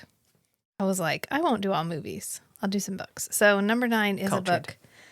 I know. And it's an okay book. It's good. You know what? I put it on the list because I always appreciate when an author tries to do something different, but not so different that I'm like, what the fuck are you doing? I understood that exactly. Okay. There's a sweet spot of, ooh, you have given me something new and interesting to think about, but not, oh, now I have a sharpened thumbnail instead of fangs. Yes. Yeah. Make a vampire still identifiably a vampire, but like add your own little flair to it. Right. So that is the Shadow Saga, which the first book in it is Of Saints and Shadows by an author named Christopher Golden. And it's an older book. It came out in like the 90s, but I think they've re-released it. I found it on Amazon and it was like, ooh, it's like the Peter Octavian saga or something now, but it's the Shadow Saga. And we pick up with this character that I wish we had a whole book of him just as this character, which he's like, of course he's solving crimes because they're always solving crimes, but all vampires have to solve crimes. All vampires must solve crimes, but he's like a detective. He's like a private eye, but he's a vampire. I think we found the new podcast slogan. All vampires must solve crimes. Yes. Yeah. Sorry, okay, I'm sorry. Like, why? Why? I don't know why, but they all have to be involved in true crime. But he is like a vampire, but he doesn't partake in, they call it the blood song, but it's like, he doesn't, because of course we have to come up with another name for it. Maybe they felt the same way about the word feed that I did. Christopher was like, I think I can come up with something different. Blood song. But kind of the premise is, hang on. The premise is there's this secret Catholic sect that is like dedicated to eradicating all vampires. I believe that actually, yeah. Yeah, and at a certain point, so this is a bit of a spoiler, but at a certain point, they gathered up a bunch of vampires and like brainwashed them into believing that they were like allergic to the sun and that all this other stuff was true about them, and it actually isn't. And what they can do is a vampire can change their form infinitely. So you can't just turn into a bat. You can turn into like anything you want to, including, if you believe it, you can turn into fire in the sunlight. Okay. So they're so psychically brainwashed that when they go out into the sunlight, they subconsciously make themselves burst into flames. Yes. It's just... give it a shot. But he has to like, that's part of the plot is like they are dying out because they have all of these weaknesses, but they don't actually have any of those weaknesses. They just believe they do. But anyway, it's an interesting take. I think about it a lot, which is why I put it on here, because every once in a while I'm like, who thought of that? Like, what if it's really all in their mind? I mean, I know that like in True Blood, they had kind of the inverse of that where they're like, oh yeah, all the stuff about not being able to be seen in mirrors. And like, that's all stuff that we told people so that they would not suspect that we were vampires. So like, I'm interested in the deconstructing of the myths, but also I fucking hate that. That sounds awful. Does But in the same time, I fucking hate that, and it sounds awful. Is the main character or like a main character, is it like someone realizes that these weaknesses are actually not weaknesses, like that they're actually like he not, has is to it one of steal those this book. There's this like secret book that they have, and it's the Book of Shadows or something, what it's named after, of Saints and Shadows. And he has to get this book because it's what has like, it's like the fighting manual for destroying vampires. And he wants to get it because they're not sure why they have so much power over them, like why the Catholic Church has so much power over them. And so they're trying to unpack it. And so that's why it's a bit of a spoiler, because he doesn't find that out till he steals this book. And then he has to read it. And he's like, oh, shit. Okay. I mean, I'm interested in the like Catholic Church versus vampires angle, especially if the Catholic Church is villains, because I was raised Catholic and that appeals to me. Sorry, Catholic listeners. I find that interesting, but I feel like I'm still stuck on the like, we've all subconsciously taken in this myth that we'll burst into flames if we go outside, and so therefore, because of that, we will burst. Like I feel like that's another common theme that I hadn't realized was a common theme until like the more that we're talking about this, like the idea of like vampirism as like not like an actual addiction, but like as a psychic crutch that we've all put on ourselves. Like the whole I keep calling her Catherine Disher, Dr. Natalie Lambert being like, just will yourself to not be a vampire, and the psychiatrist in Dracula's Daughter, will yourself not to be a vampire. And now we have someone we have like the flip side of that, where it's people psychically imposing like vampirism style, what would you call that? Weaknesses on vampires. But it's like, but again, none of this is real. It's all imposed by your psyche. Well, and there's that one episode of Forever Night, which, have you guys talked about the lady with the 3 personalities? Not yet. Okay. So, No. but there's this idea of like vampirism as like if you just don't know you're a vampire, thing. Are you a vampire? Yeah, I just like I find that so frustrating. I mean, like the version that you're talking about seems less annoying because it's someone externally brainwashing you into thinking a thing, and your physiology has made it so that whatever you think becomes reality, and so therefore you've been brainwashed into thinking you're going to burst into flames. So ta-da, you burst into flames. Like, yeah, it's less annoying. But I feel like if you go into like psychic trauma vampirism, like what you're actually describing is you're describing a human being who is under a mental delusion. And that's why they're biting people and drinking their blood. So, like, if that's all it is, like, that's an interesting story. I mean, they like, are vampires. No, like, I know. okay. I'm just saying, like, that the psychic, the, like, will yourself to not be a vampire conceit, which feels like a related concept to the, these tropes of vampirism are all in your mind. Like, I feel like the whole all in your mind thing only works for me if it's a human being, regular human being who, for whatever reason, is insane or under a delusion or like a mental break that has made them think that they're a vampire, and they're actually just a human being this entire time. And like that's a story, that's an interesting story, I guess. But like, I feel like you're either a vampire or you're not. So like, if you're a vampire and you burst into flames and you have fangs and you've lived for 800 years. Then it's not all in your head. You know, like, yes. I don't know. It's a pet peeve. I was going to say, this feels like a pet peeve where we reduce the complexity of what's going on down to like, have you tried just not being a vampire? Which feels like, so here's what the reason that's where we get into the vampires metaphor for mental health. Have you tried just not being depressed? Have you tried just, maybe you need to choose happiness. Have you tried choosing happiness today? See, this is, okay. It's because it's the shadow side of the thing that I love most about vampires. Like, vampires as symbols of addiction and mental illness and, like, despair. Like being othered. And being othered in any way. Yeah. I like vampirism as a stand-in for all of those things. And so in real life, being like, could you just not be gay or black? Like, that doesn't work. Or could you just not be depressed? Could you just not be addicted to alcohol. Just think real hard and be not addicted. Yeah. Like, that doesn't work. So, like, I feel like when I see that in a vampire thing, the only way that works is if you're not actually addicted or black or gay or a vampire. Like, that's the only way that it doesn't work. That's the only way that's the only way that it works. Otherwise, I hate it. I hate it so much. It sucks. I think that's why I don't like when we have an easy solution to the blood problem. Like, as soon as there's a cop-out, like, oh, I just magically always have blood bags. Well, where are you getting them from? Are you like? Yeah, no, I'm with you on because I don't want a cure. Like, I want this to be a problem that we learn to manage. I don't want this to be something that is really just like, yeah, it doesn't affect your life at all, except it makes you immortal. Yes. Yeah. Yeah. No, yeah.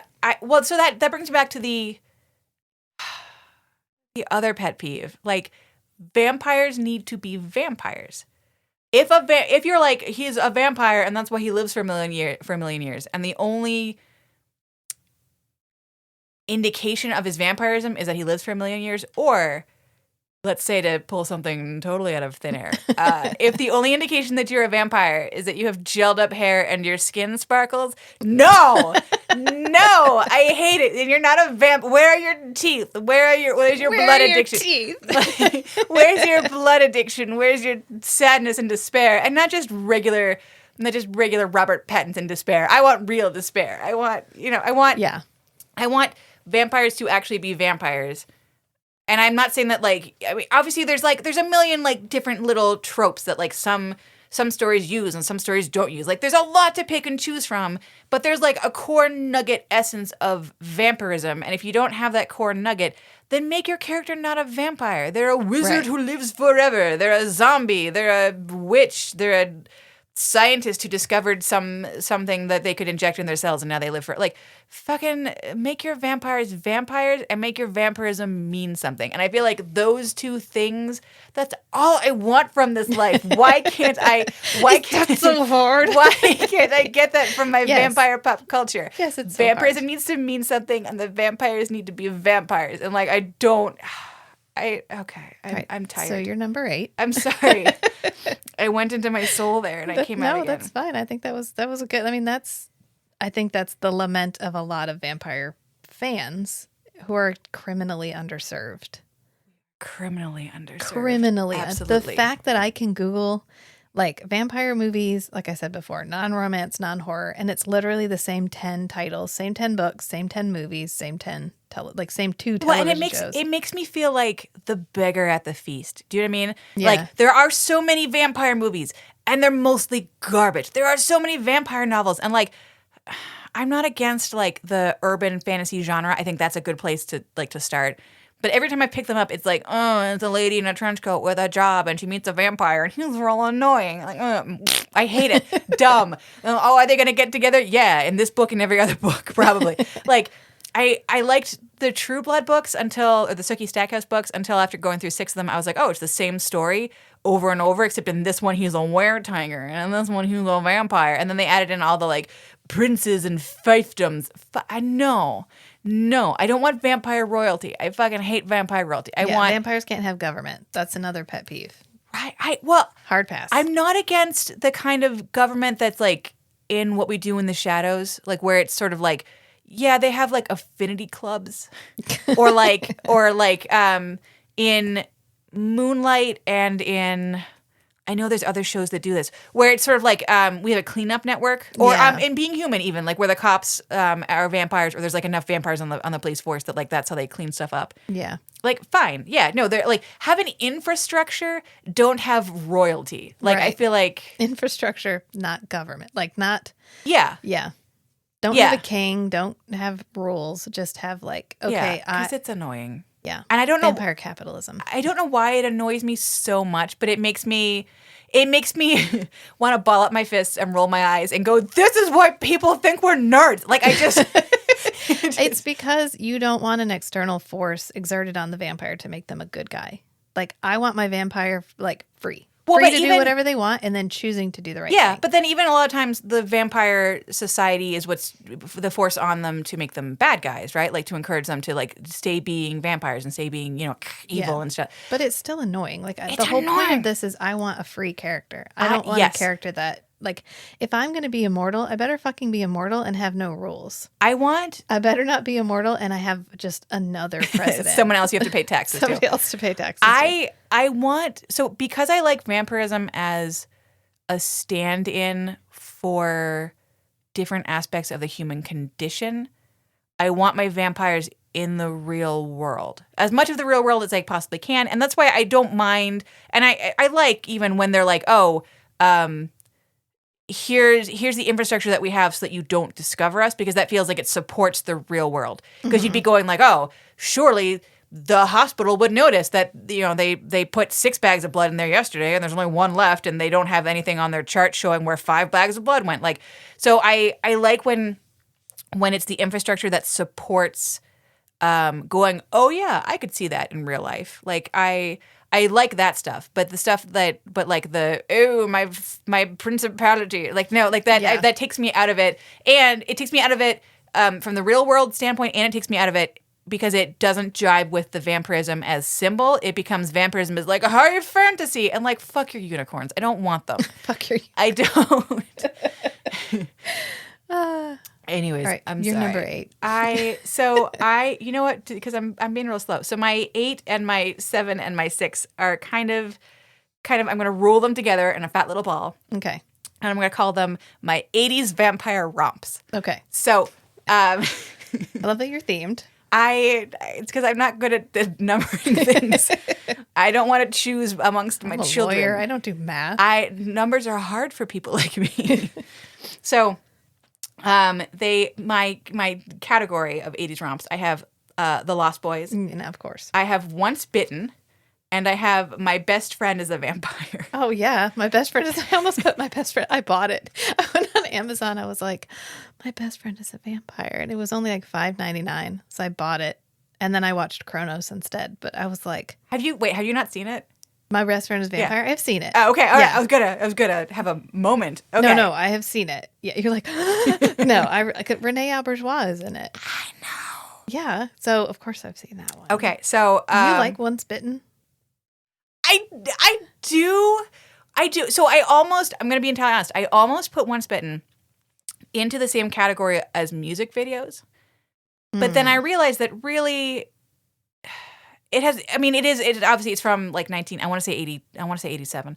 It has more in common with the other 80s movies in that, like the music videos and also like all the 80s movies, like what I want from a plot and internal consistency, it doesn't have that to offer me. And I get but that. It's fun. It's a fun movie. It's fun. It's funny. It's because it's an 80s romp, like I just know that if I try to not tear it apart, if I try to pick it apart to understand the world that they have presented me, like it falls into tiny little pieces that make no sense. Yeah, don't do that. But like, Once Bitten, for anyone who hasn't seen it, which stop listening right the fuck now, go buy it. It's like Rachel said, it's like $5. I'll give you the $5. It's so don't hold me to that. It's so This Blood's for You. Isn't that? Or we talk about Once Bitten.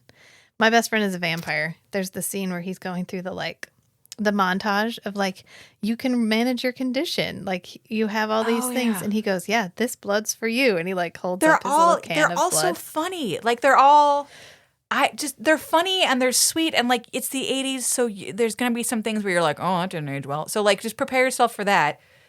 But so Once Bitten is high school age Jim Carrey. So... the other secret hidden theme of everything on my list is that like most of them have Canadian actors because I have to support them. My soul won't let me not. So it's cute young high school age Jim Carrey. He wants to get laid, but unlike Fright Night, he and his girlfriend, they both equally want sex, which I feel like for an 80s high school movie is like, what? Like mind blowing. Yeah. She wants sex, but she's like, I don't want to blow you in the back of an ice cream truck, which I think is fair. It's fair. Absolutely fair. Yeah. And I don't know if I'm ready yet. So, like, let me figure out, like, let me get myself, like, emotionally to the point of readiness.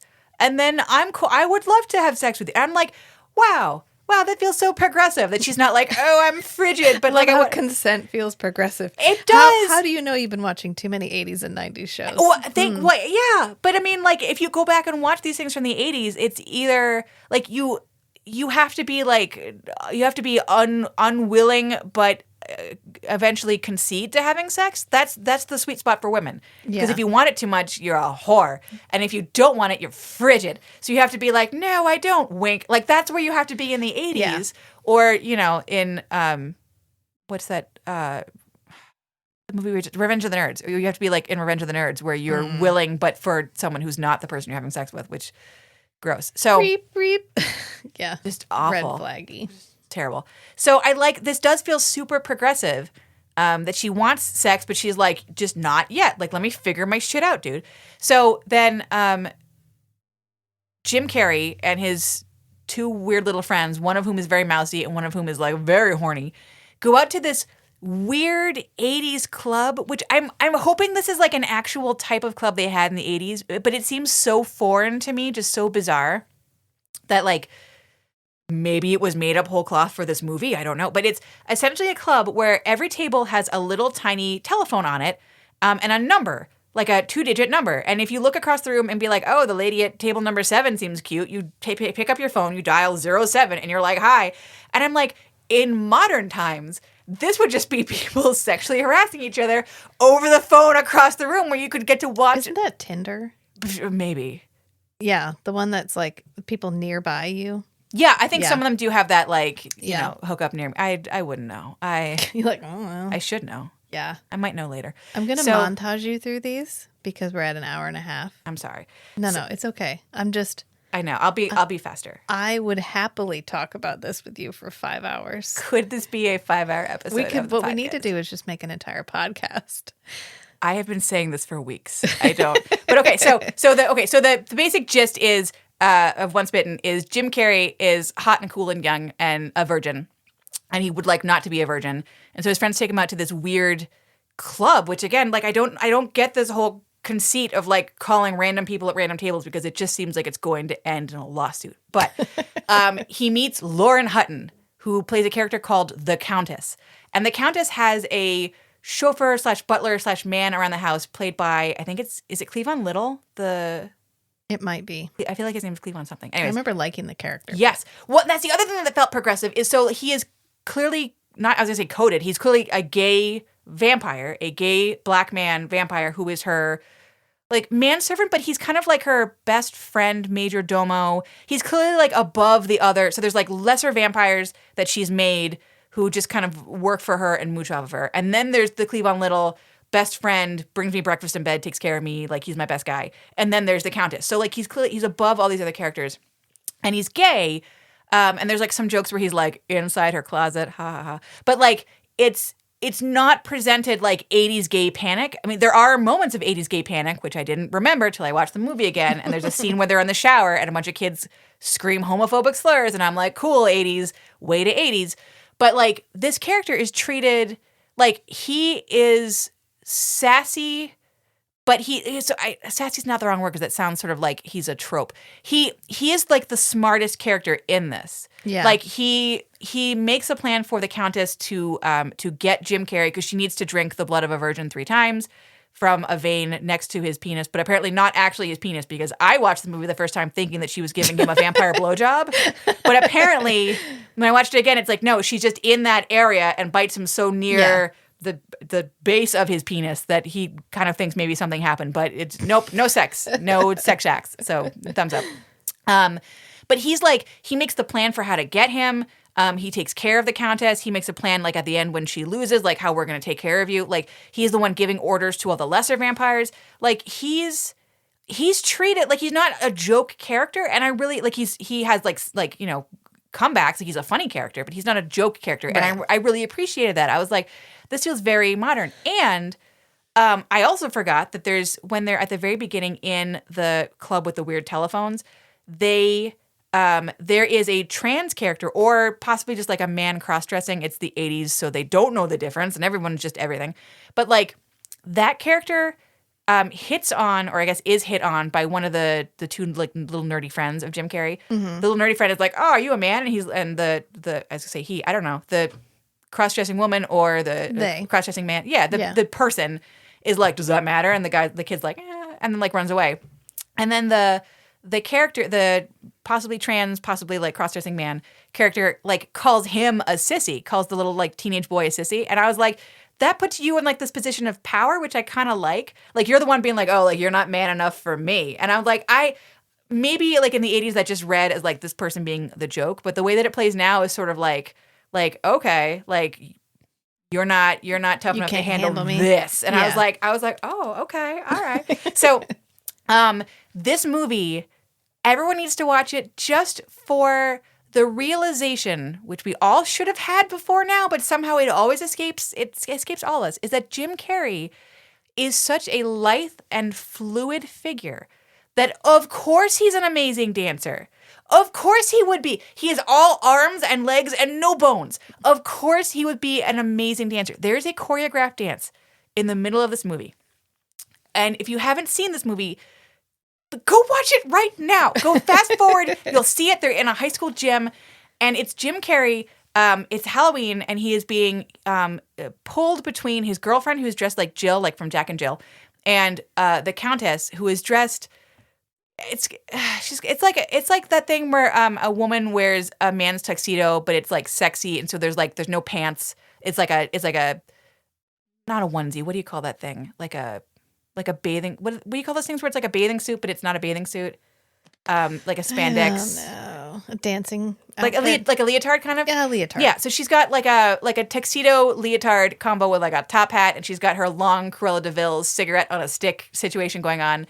It's very sexy, although the more I rewatch this movie, the more I'm like, Lauren Hutton, are you like 65 and like Jim Carrey's like 18? Aww. And I'm like, I don't think she's that old in this. I think it's just the perm. It might be. And the purple lipstick, which was a choice. It's just, you have to move past the purple lipstick to enjoy the scene. So they're dancing and they're pulling Jim Carrey between them, the two women. And it is choreographed to music. And it is just, it's why doesn't Jim Carrey dance more? Why isn't he on Dancing with the Stars? I want only Wasn't he retired now? He needs to come out of retirement. Mr. Carrey, I am from Toronto. We are from the same place, and I love you very much, and I want you to dance. Dance forever. Dance for me. This dancing scene is beautiful. I can't oversell it. It is so good. It is so good. So, like, the movie, like, on a whole, like, it's, like, just, like, an 80s romp, and, like, at the end, like, he has to have sex with his girlfriend, and it's fine, and they're in, like, a double-wide coffin, and it's great. Yeah. The lid bounces up and down. Yes. Yeah. Yes. So, like, there are questionable things, like the homophobic slurs, and there's, like, a Confederate soldier vampire, which I, again, did not realize till rewatching and seeing the Confederate flags all over his coffin, but, like, Confederate soldier vampires are also a trope that just won't die. So, anyways, it's for the dancing scene, 80s romp. My Best Friend's a Vampire is, like, kind of similar, like, so it's a kid, he also wants to get laid. Every 80s movie is a teenage boy who wants to get laid, and I'm here for it, I guess. It's a universal theme. So the first time I watched the movie was before all of the grocery stores had started doing, like, home deliveries again, and so it was really bizarre to me to watch this kid taking groceries to somebody's house, although now that's a thing that we do again, so I guess, like, that's cyclical, but he goes to some lady's house to drop off groceries, and she bites him and makes him a vampire. His parents think he's gay because he's having all these changes in his, like, behavior and stuff. But again, very progressive for the 80s because they're not like, oh, he's gay, that's bad. They're like, he's gay, and they're like, we love you no matter what. And I was like, hey, they're reading 80s? books on, like, how to like talk to your child about it. Yeah. Yes. What does this mean? Like, for the 80s, like, that is not how I expected that to go. Like, that's amazing. That's great. And then at the end when he's like, here's my girlfriend who, like, I remember being like, oh, she's not. But it's sort of interesting because, like, looking back on these 80s movies, it's hard for me to get a really good register on fashion and hair-wise, like, what is the ideal? What are you trying to show me? Yeah. Like, because in my head, it's sort of like when we were talking about Fright Night, like, in my head, the way that the girlfriend character is styled at the beginning, to me that just reads as like 80s girl. But then like you realize through the movie that actually the short hair and the sort of androgynous or like childlike clothing is not just standard 80s. Like it's meant to be like it's meant to say something about her. Same thing with sort of Darla Blake, is I feel like watching the movie. She's supposed to be nerdy. She is supposed to be nerdy, but but like looking at it now from like a 2023, what year is it? 2023. I know, because IMDb says we're on our second season. When did your first season end? I don't know. Congrats. I should have gotten you a gift. I'm I just sorry. wanted to throw that in there again. No, you can go. But it's it's like it's hard for me to get a good read on like because to me Darla Blake just looks like 80s girl, and then rewatching the movie it's like, oh no, she's not 80s girl. She's 80s girl who's like a little bit boyish, 80s girl who's like a little bit nerdy, like 80s like there's more that they're trying to say that would have been clearer, I think, to the audience at the time. I do think she's supposed to be the unconventional choice. Yeah. But I think it's supposed to make him look like he's actually interested in her. To make us believe the fact that he keeps trying to get her. Which is weird, though, because like I thought he had never talked to her before. He just saw her across the room in like band class. But I mean, maybe that's just sort of how 80s teen boy movies are going to be. Yes. Yeah. I'm deep because she has glasses. Yeah, clearly. So, and she plays like she's in marching band. Yeah. She's supposed to be like the nerdy, the unconventional. This isn't the character. This is the best friend character. This isn't the love interest character. Yes, I can see that. Yeah. So I feel like all these 80s movies, they're sort of like the next step from the music video movies where like plot-wise, if you question it too much. Especially Lost Boys. Well, Lost Boys, yeah. Lost Boys is one long music video. Oh, it absolutely is. Yeah. It's the bridge between the 80s ones and the straight up music video ones, because it's just like beautiful mullets and beautiful scenery. I love and Lost Boys. I love everything about Lost Boys, except I wish they had given Edward Harriman better vampire makeup, and I don't know why everyone else got sort of got similar stylings. Like all the other vampires look like they're part of the same group of animal, and then Edward Herrmann looks like a zombie. And I can't figure out why. I'm like, he's green, his hair changes and becomes sort of like he's like the master. Alfalfa. Yeah, but like why does Alfalfa Master get the bad hair? I don't know. Like, because he's only a vampire for like 30 seconds in the movie. I know, but like they could have done less and it would have done more.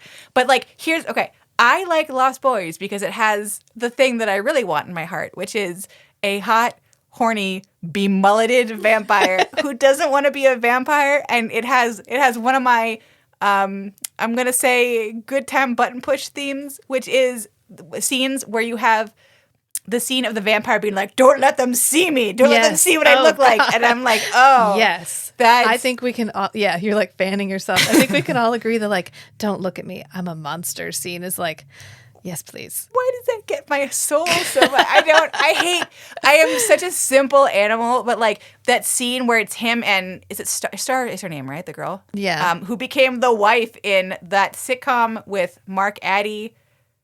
She's in Twister. Really? Yeah. What a weird career. I don't know. Everything about Star. Star's skirt, Star's shirt, Star's hair. She has that wrap. Just as teenage me was just like, I love everyone in this movie. It's like by panic the entire thing. It's like Kiefer Sutherland, yes, please. Michael Patrick, I think his name. He has two first names. That's all I can remember. I feel like that's his name. Mr. Mullet. Mr. Mullet, yeah.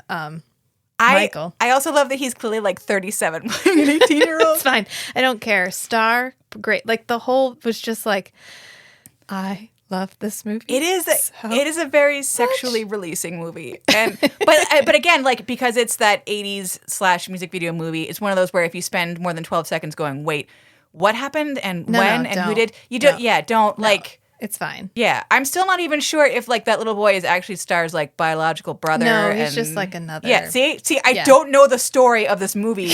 I've watched it 17 times. I'm not watching. It's like you don't go to like Pornhub for the story. Do you know what I mean? Like this is just you don't read Playboy for the articles. No. Yes. Yeah. No. Right. Yeah, I think we can all agree Lost Boys is just like 80s. The like 80s and the vampire tropes had this perfect little baby. Yes. And the vampire makeup is good. Yeah. Like it's that it straddles the line that I need it to straddle, which is to say 50% horny, 50% scary. And you have to top it up with a mullet because all vampires have mullets. Yes. And I don't. That's just a rule. At some point in their lifespan. Yes. All vampires have mullets. And so I think the 80s with the leather and the sweatiness and the way that it ends, like the line that it ends on with the grandpa being like, oh, like was it there have always all the been damn vampires? Yes. Yeah, when he reveals that he's like known about the vampires the entire time and the whole family's like, I'm sorry, what the fuck? And then the movie just ends. Yeah. Love it. Love it, love it, love it. So good. So good. So all the horny 80s vampire romps, those are my like 6, 7, 8. Well, I'm going to go with my number 6 in the interest of time because I think Daybreakers was number 8. Have you seen Daybreakers? Yes! So that was both number 8 and also on my missed opportunities. Yes. Yes, I'm with you on both points. The Ethan Hawke in the group of humans trying to cure vampirism needed to be longer. I think we can all agree on that one.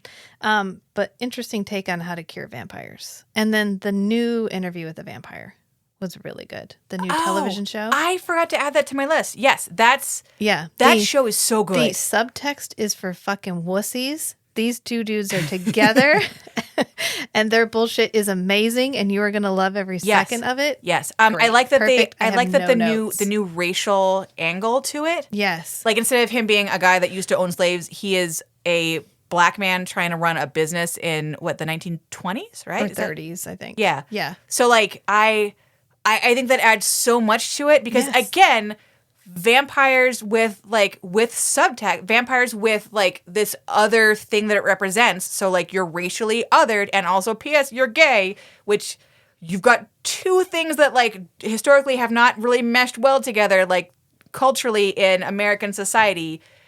On top of that, you're the vampires and like spanning both of these things and also so fucking hot. All of them. Another bi panic show. We all agree. Bailey Bass was perfect. And like every change they made, I was like, yes, thank you. These are all of the problems that I have with the original adaptation and the original novel. And you were just like, how do we make a movie in 2023 about a privileged white dude who owns slaves who becomes a sad vampire? We just don't. We just bring me a hot Australian right there. Bring me a handsome British black man who's going to pretend to be American. Who played Lestat. Holy shit. I know this is not vampire related, but have you seen him in I think it's called The Newsreader? No. Oh my God. It is. So it's a currently running show. They finished the first season. I think they're about to either air or like start filming maybe the second season. He plays a nebbish, closeted gay. Oh, what? Newsreader in the 80s in Australia, trying to sort of like rise up in. I think he's in like a small local station. And he's trying to like rise up through the ranks, and dealing with dealing with being closeted, and then dealing with like actual historical events that happened in Australia and in the world like at that time. It is amazing, and the character could not be more of an opposite to Lestat. Like the only thing they have in common is that they have the same face and that they're both gay men. Yeah. But it is such a testament to Sam Reed's acting that he was phenomenal. So good. But not like I was both terrified and terrifyingly attracted to him all at the same time. Yes. Like I would be terrified and scared, but I would still sleep with you. Oh yeah, no, we are. You would wet your pants twice. Yeah. So he in the Newsreader, he is like so painfully closeted and like stabbing himself like emotionally, like just so like wrapped up into a tiny little ball of control and like self-loathing and just trying to like not act on any of his impulses.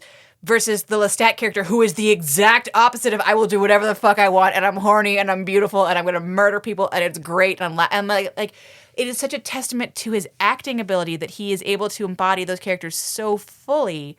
Like it's just amazing, and he is so sexy in both shows. So I recommend. There's no vampires in it. I mean, maybe season 2 has lots of vampires. I don't know, but like so far. Let me know. I'll probably watch it. It is so good. And then also like I enjoy it just from like an 80s standpoint of like I enjoy learning about historical events that like would be very common knowledge for an Australian person to know about because it's like part of the history of Australia that I would have no idea about. Like I really enjoy, or like also I like learning about historical events from the perspective of an Australian TV show, like historical events that I'm aware of. But I really enjoy just like things that would be really big in Australian history that I am like, I have no fucking clue because I'm trash. So like I enjoy that. But like, oh my God, yes. Thank you for bringing up Interview with the Vampire. That show is so fucking It was good. so good. And to bring us back down to earth after that, my number 6 is actually Dracula Untold because it's my favorite Dracula adaptation. Have you seen Dracula Untold?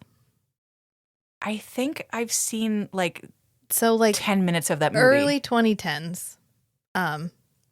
They were like, okay, we have Dracula, we have Frankenstein, we have the Wolfman, we have Swamp Thing, we have this huge back catalog of like, these are classic vampire movies, or these are classic monster movies. Is this when they were trying to do the Universal They were trying Monsters to do the dark universe. Yeah. And so they were trying to reboot each one individually and create this like interconnected, kind of like Marvel was trying to do, but they were trying to do it with their monsters. And so they released The Mummy with Tom Cruise, which I think we can all agree was shit. And because it didn't have Brendan Fraser in it, it didn't need to be rebooted, but that's a whole nother podcast.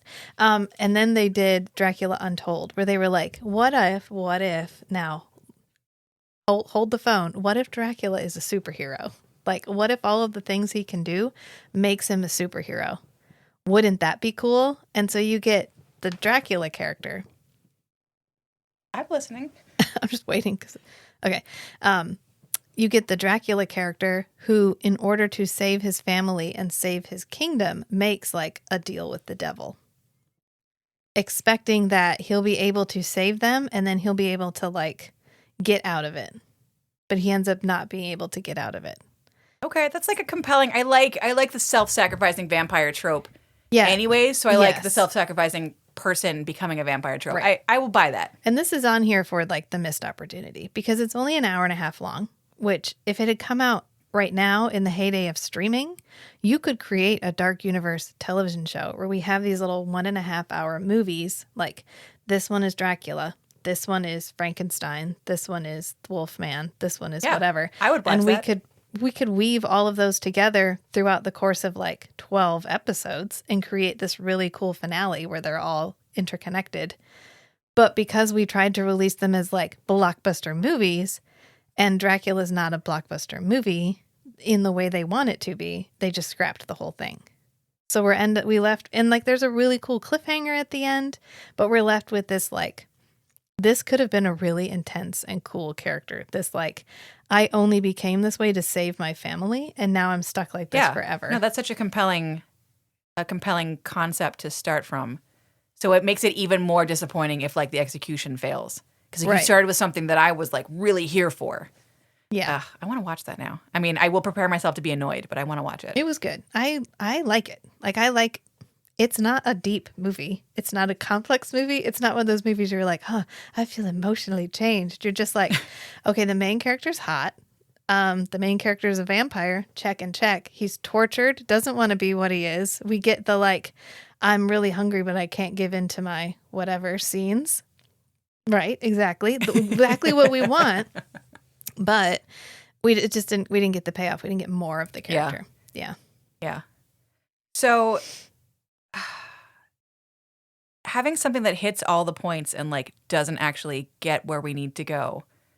I feel like that's a giant theme of like all the almost good movies and books and stuff on the list. You know what I mean? Like, so I have Blood Ties on here. I have Forever Night on here. I forgot to add Moonlight, but like Moonlight is, I'm adding it now. Like Blood Ties, Forever Night, and Moonlight, you could kind of group together. Yeah. So, I originally had a section of the list called 90s Canada, but like we're going to have to split that apart separately. So Moonlight and Forever Night and Blood Ties are all like almost good. Like they don't get me to the finish line, but like they all know what they're doing. So I feel like Blood Ties is a show about a lady cop in Toronto, because all vampires live in Toronto, I think we've established. And she has I keep wanting to call it. It's based on a book series. It is based on a book series. Yeah, by Tanya Huff. Yes. Admittedly, I have not read the books. I have the first book digitally, and I've started reading. You think Henry's annoying in the show? I don't think anything about Henry. I just look at Kyle Schmidt and am happy to look at Kyle Schmidt. Well, that's fair. But you don't get Kyle Schmidt, you just get Henry. That's sort of a bummer. So she has some kind of like, I want to say macular degeneration, but I don't know if that's like the exact thing. But she has another one. It's retinitis pigmentosa. Oh, it might be. I think I know in the my understanding is that in the books it makes her essentially that she can't see at night. Like she's like blind at night. In the show, though, they're just like, she wears glasses. And I'm like, that's not the same thing. I think in the pilot, they try to make it more like what she actually has. Like, she can't see at night, but like that goes on for like 85 seconds. And then after that, it's just 85 whole seconds. Whole seconds. And then it's just like, I'm a lady who wears glasses, who will love me. I can't have a job. And I'm just like, okay. As a lady who wears glasses, you fuck all the way off. But so she was a cop. She had to leave her job as a cop because of her vision thing. And now she's a private detective. I don't remember how she stumbles upon Henry Fitzroy, the bastard son of Henry VIII, played by a very young, very hot Kyle Schmidt, also Canadian. Shout out. Also in Being Human. Who also plays a Henry. vampire called Henry in Being Human, which I love so much. Okay, so please don't block me on Instagram, Kyle Schmidt. So there's so the police officer is played by Christina Cox, and what I can't think of her character name. Oh my god, Vicky, thank you. So Vicky is like in her 30s, I think. Kyle Schmidt is not yet in his 30s. Kyle Schmidt is like her early 20s, but he also has a mullet that ages him up just a little bit. Yeah, so that's fine. But it's a 90s mullet, so it's all party. There's no business, just all beautiful, just long hair. God, so why do they all have mullets? all vampires have Maybe if mullets. we just got a show where the vampire characters had reasonable hair, we'd be like, oh, you did it. That was it. That was the magic formula. Can I be honest? If there were a show where there were no vampires with mullets, I don't think I would watch. I just like, you're not real. Get out of here. Could our vampire podcast be called All Vampires Have Mullets? Yes, it could. And solve crimes. Yes, obviously.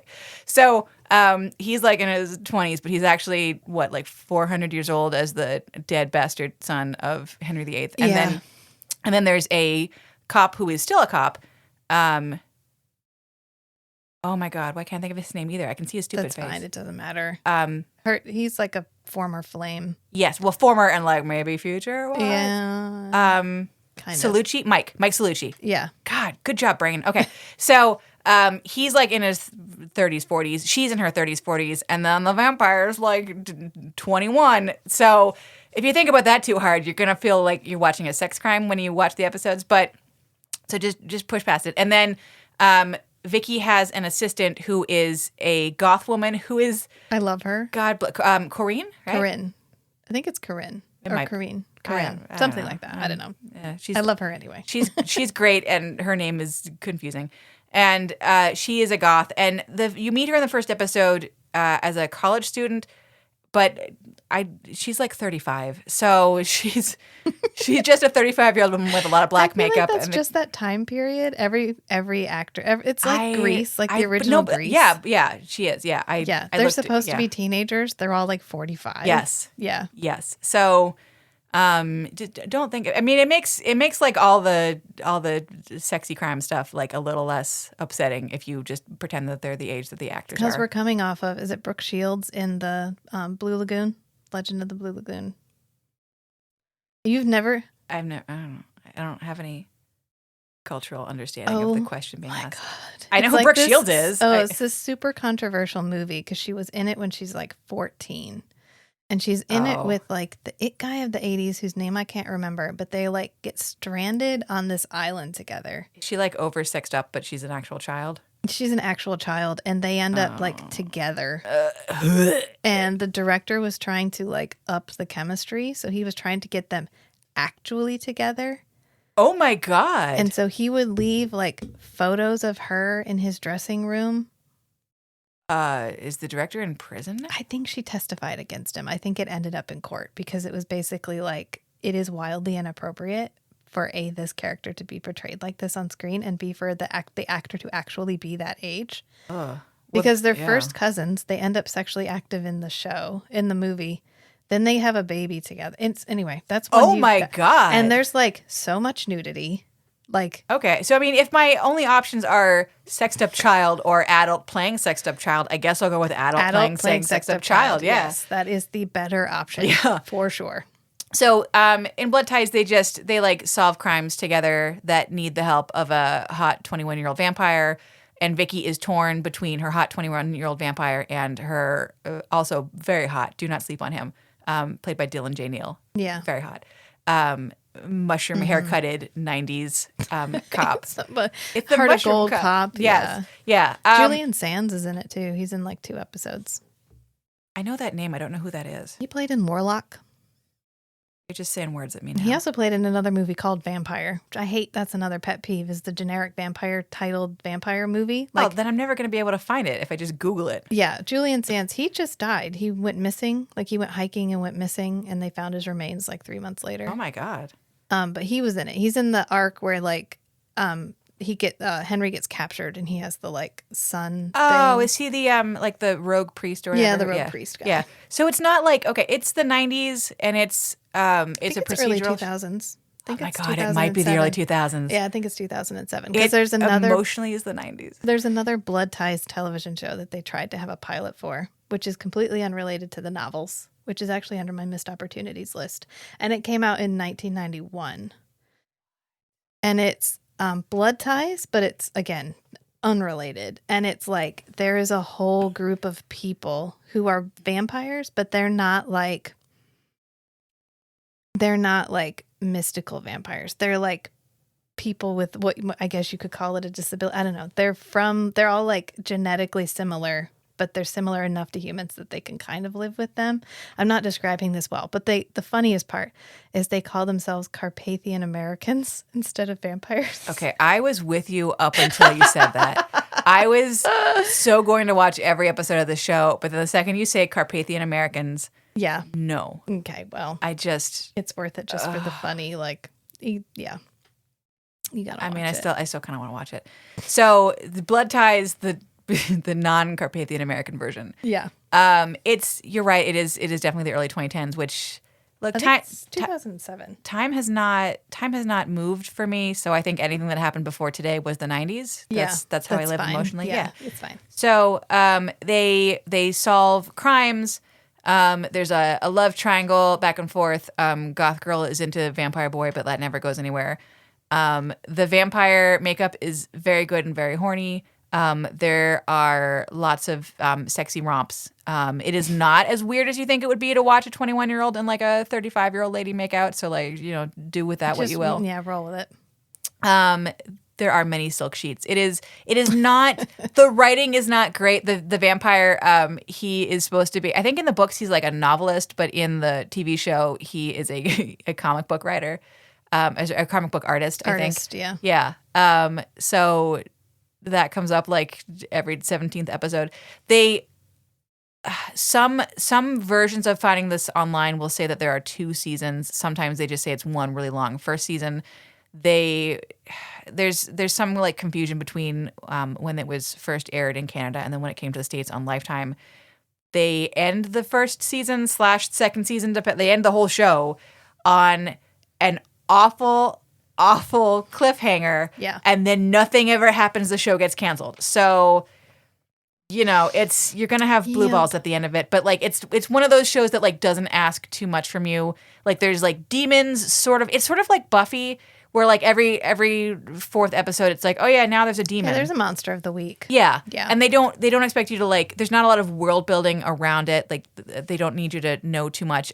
One of the actors who was on Forever Night actually is in Blood Ties in one episode. It's Blue. He's the final. Blue Man Kuma? Yeah. Thank you. Reese. The final Reese. chief of police. Well, yeah. the main character, Vicky, she plays on Forever Night.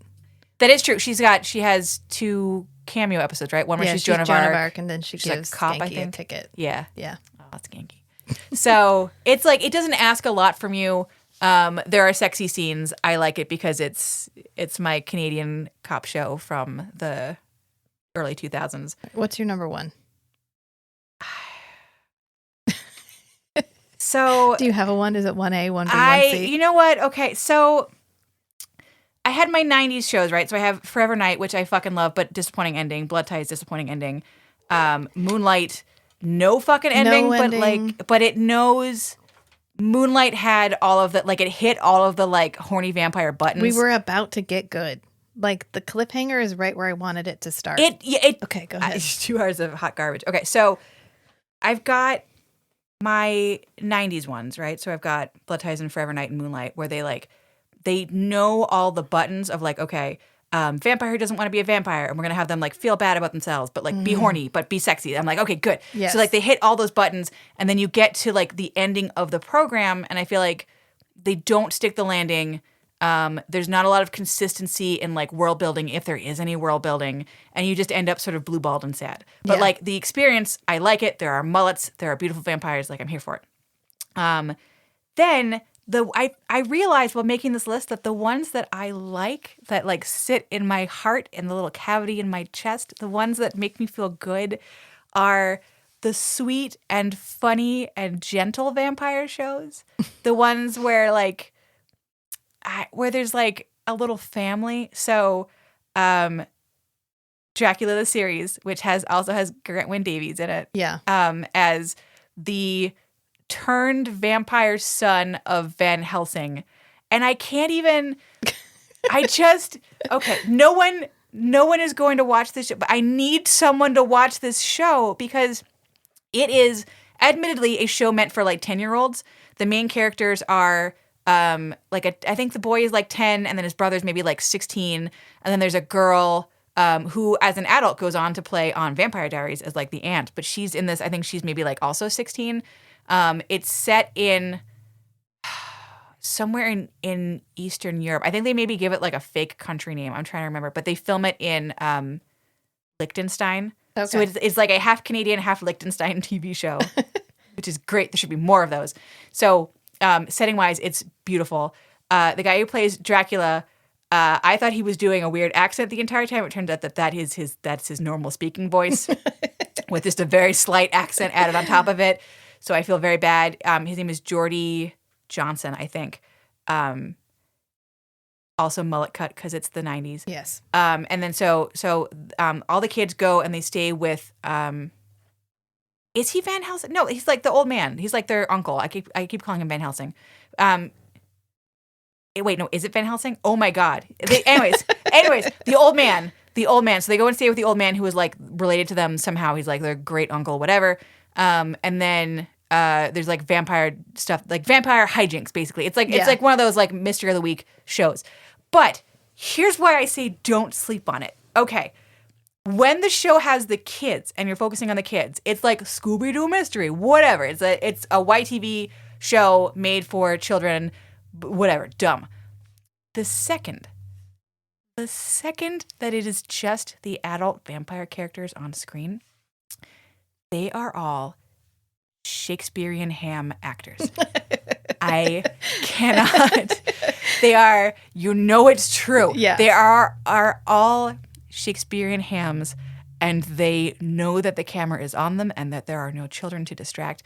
And the level of acting with a capital A that happens, it is, I have no words. It is so good. It is so, it's okay. So when I say ham acting, I don't mean, like, cheesy ham acting. No. I mean like quality. Yeah. Like, they are actually Shakespearean actors. So there are scenes where Klaus, so Grant Wynn Davies, who I love, and Dracula, Geordie Johnson, also love, when they are in a scene together, they're, like, in Dracula's, like, office, because Dracula's a businessman in this because, it's the 90s. And they are, like, reciting Shakespeare quotes to each other and having, like, pointed, barbed conversations about, like, what do you want me to do as your minion? And I don't like being your minion, and I want freedom, and, like, I want, like, they are like conversations that don't have anything to do with the children and are more about, like, the vampires and, like, their relationship with each other and, like, the business of everything, and the chafing against vampirism. And the language that is used, like this heightened language, and then these Shakespearean quotes that come out of just nowhere, and this like emotive acting, it is mind-blowingly good and impressive acting hidden in this teeny tiny like chocolate nugget oopsie doopsie show. Like I can't even it is like, where the fuck did this come from? Like it's like I'm a little teenage boy and I'm gonna go find vampires, and then it's like pathos, and I'm like, what? Where did this? What? And then okay, so it also ends in a cliffhanger because no good vampire thing ever lasts. But it ends on like such an interesting cliffhanger, and like I will admit that like the last episode, Grant Wyn Davies like got some direction and was like, oh, I can be a ham, and he hammed it. He hammed it all the way up, like. And there is some like peak 90s vest dressing. Like love a good vest. Like tennis pro vest dressing. And then they wanted to make a very clear distinction between Grant Wyn Davies as the vampire with his hair slicked back and Grant Wyn Davies, cool human dude. So they like blow dried his hair a little bit too much. So like some of the fashion in the very last episode will make you pause. It will make you wonder what's happening with your life. But you have to watch it just to dig through and find these it's on YouTube in its entirety. There's like 2 separate people who have uploaded this entire show, which God bless you. God bless you. Have uploaded the show in its entirety onto YouTube. And I want you to watch it for these beautiful, dramatic moments that should be in a much better program, but instead, like, they just got free reign in Liechtenstein with children. And it's amazing. So, I just and you like you believe that the characters like feel about each other, which is why I have it in my list of like my top 3, like in that category, because you want like they're characters who are an actual family, but they're also sort of a found family. So the 2 boys are brothers. Then there's like the old man who's like sort of their great uncle, like twice removed or whatever. So like they become a family. And then there's the girl who lives there, who I don't think is related to them in any way. She's just like the girl because it's the 90s and that's her personality, girl. So. But, like, they get to, I don't know, you have that family relationship, and then you get to see, like, the struggle between Klaus, Grant Wyn Davies, and his dad, who I think is played by Bernard something, old man, and young Grant Wyn Davies. And you get to, like, see all these family relationships, and I'm like, yes, this is what I want, all this family drama. So you get that also in my number 1 and 2 shows, which are What We Do in the Shadows, the show, and the movie. Yes. Where you have all these made relationships. You have this found family. It's not just the best vampire show. It's probably the best television show I think I have ever seen. Right? Yeah. I like how much they focus on the relationships. Like, yes, like there's goofy vampire stuff. And yes, they also get to have like scary vampire stuff, which is nice. It's a hard balance to do, to have them still be like lovable and also commit like mass murders and then be like back to lovable. Like it's a hard needle to thread, and they do it. But I like the focus in the movie of the relationships between both the housemates amongst themselves and the housemates with people like outside of the house. So like the is it Viago, who's played by Taika Waititi? Yeah. So Viago and his like 96-year-old lost love. You have why can't I think of his name? He was in Flight of the Conchords. Starts with a J. That he plays Jermaine Clements. Thank you. God. Okay. So you have Jermaine Clements' character, who I want to say is Vlad. I don't know. Anyways, he's Vlad the Poker. Yes. So character names never stick with me for some reason. It's just like the actor. So you have his relationship with the Beast.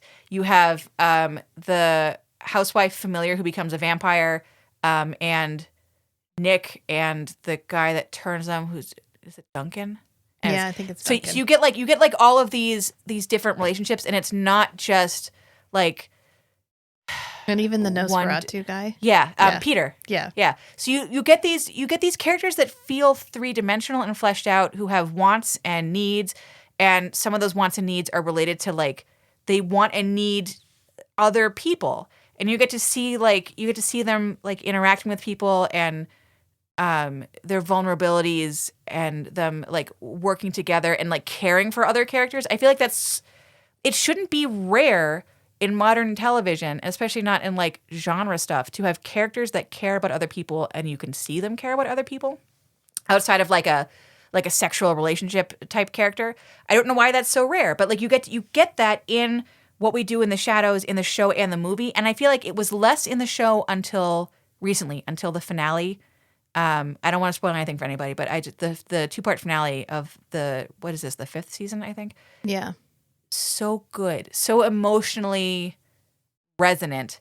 And these characters that like can be very cruel and flippant to each other, you get to see that they actually care about each other and respect each other and like want to support each other's wants and needs and like be there for each other. And I was like, this is unexpected and beautiful. And like the show gets to be like funny and stupid and mean still. It can be just as mean. It gets to do all the things and it gets to do them all really, really well. And the show that I feel like most exemplifies all of this, even though it's not a successful show, like in any way that you could define success, but that defines it in a way that warms my heart, is the US version of Being Human. It was really successful. It was like the highest viewed television show on Sci-Fi for like the 18 to 35 range when it came out. Because like Sci-Fi, when they were first releasing it, Sci-Fi was like a dude network. It was almost exclusively male, their viewership. And Being Human actually got them like female viewers. Well, I mean, that makes perfect sense. You're like, because Sam Witwer, so yes. You know what? I dare not speak his name. I love him so much. So he just seems like a cool dude. So I got distracted. So the show, Sam, hang on. You know what? This is. It was good. I enjoy both Being Humans. I had just had a discussion with somebody online about this because they were like, "Oh, wasn't it?" And I was like, "No. I mean, season 1 is almost a mirror. Yeah, they copy a lot. Copy a lot, and then they make one different choice at the end. Yes, and then we have 2 completely different shows. Yeah, I feel like I like Being Human, like the UK version, like. Yeah, it's fine. I wouldn't like not recommend it. I like the US version more because I believe that these characters care about each other more. Yeah, that's fair. In the UK version, they are roommates, and I feel like they stay roommates, but they are like roommates who like now feel like slightly more obligated to help their other roommates. Like as the show goes on. They're just not open with each other. They're not open. Well, I mean in the US show too, like more so than in the UK version. Yeah. But like they'll in go both for a versions, while, and then all of a sudden they'll be like, "Okay, sit down. I'm going to tell you the tea for the last like 2 weeks of what's happening." Yeah, exactly. But I feel like in the Canadian US version of the show, because it's filmed in Montreal, so Canadian. So in that version of the show, I believe that they start off as strangers, then they become roommates who are slightly more comfortable with each other, and then they become friends and close friends, and then family.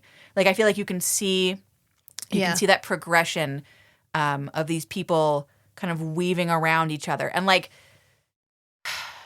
I think the ending of the show is good. I mean, you can tell that the last season was originally meant to be 2 seasons because I mean it feels really clearly like 2 seasons were the storylines that they just went mash and then like mash it into one. And I know why they did that. I know that there were like financial issues that came about, and so like I think it's a successful way to do what you wanted to do from the beginning and get through everything. And the finale, I thought like it does have a good sense of closure to it. Like it's a happy ending for the characters that you care about. Like it's nice. I think it's sort of like a lot of the other stuff on the list where if you think too hard about like the plot at any given moment, it's all going to fall apart into like little dust clumps in your hands. Yeah.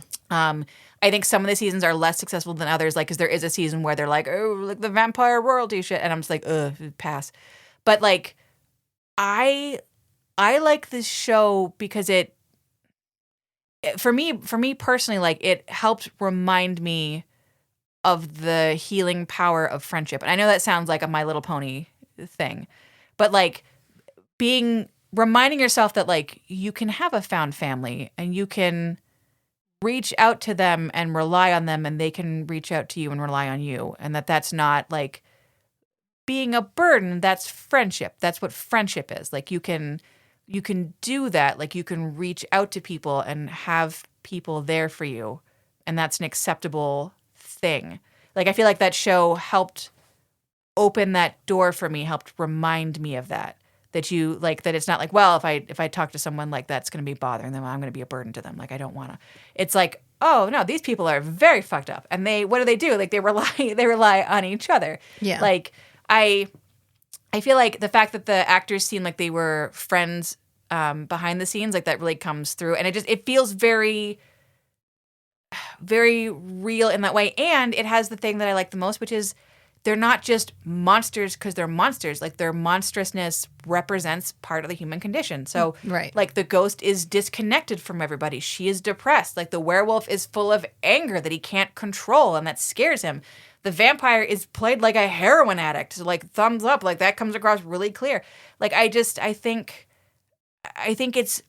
it does what I want from a monster show. It has the monstrousness represents something in the real world. It has the characters fully grounded in the real world.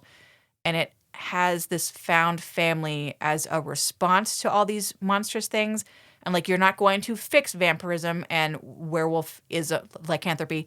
And you're not going to fix, the ghost character. Like, they try and they can't. But they're able to be there for each other and help each other deal with these problems in their lives and get through that. So I think, like, that's what I want from a monster show. Like, I want it to be more than it is. And I feel like concept-wise, Being Human really does that. And it does that more successfully, I feel like, than the original Being Human, which started off with that kind of mindset of, like, oh, like the monstrousness represents stuff and they're roommates and they're going to help each other.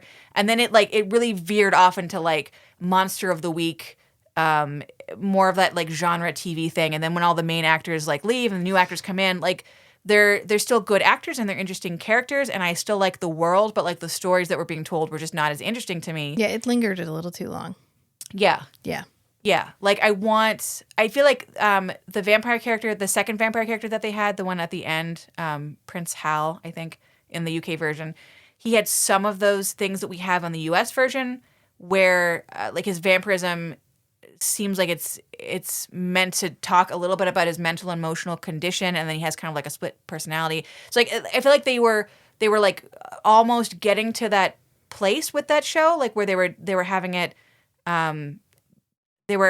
like represent stuff, but, like, then they just went right back into genre TV, and I was like, well, this is, like, Monster of the Week is kind of boring to me. Like, you need to have more. So I like that the US Montreal Being Human, I like that it gave us more. And also, Sam Witwer being shirtless a lot didn't hurt where it fell on the rankings. I will not say that it was the sole reason for it being at the top of my list. But it was nice. If anyone is casting anything where they need a guy to be shirtless and they want to hire him, I'll watch your program. I'll write any kind of recommendation you want for that. I will watch that program. Yeah. All right. Thank you, Meg, for coming. I'm sorry I talked too much. No, you did not talk too much. Do not apologize. I invited you here to talk about vampires, and you talked about vampires for 2 hours and 20 minutes. So thank you very much. I have to go retrieve Matt from the airport, or we would talk longer. Okay. Well, if this goes well and you want to... What if you decide that the vampire podcast should be called All Vampires Wear Mullets and Solve Crimes? I think All Vampires Have Mullets and Solve Crimes. Yeah. Should be our slogans. We just need to figure out a shorter version of that for the title. So if anybody has any good ideas, feel free to let me know. And until that time, I guess we'll just see you next time. So goodbye, friends. Bye. Bye.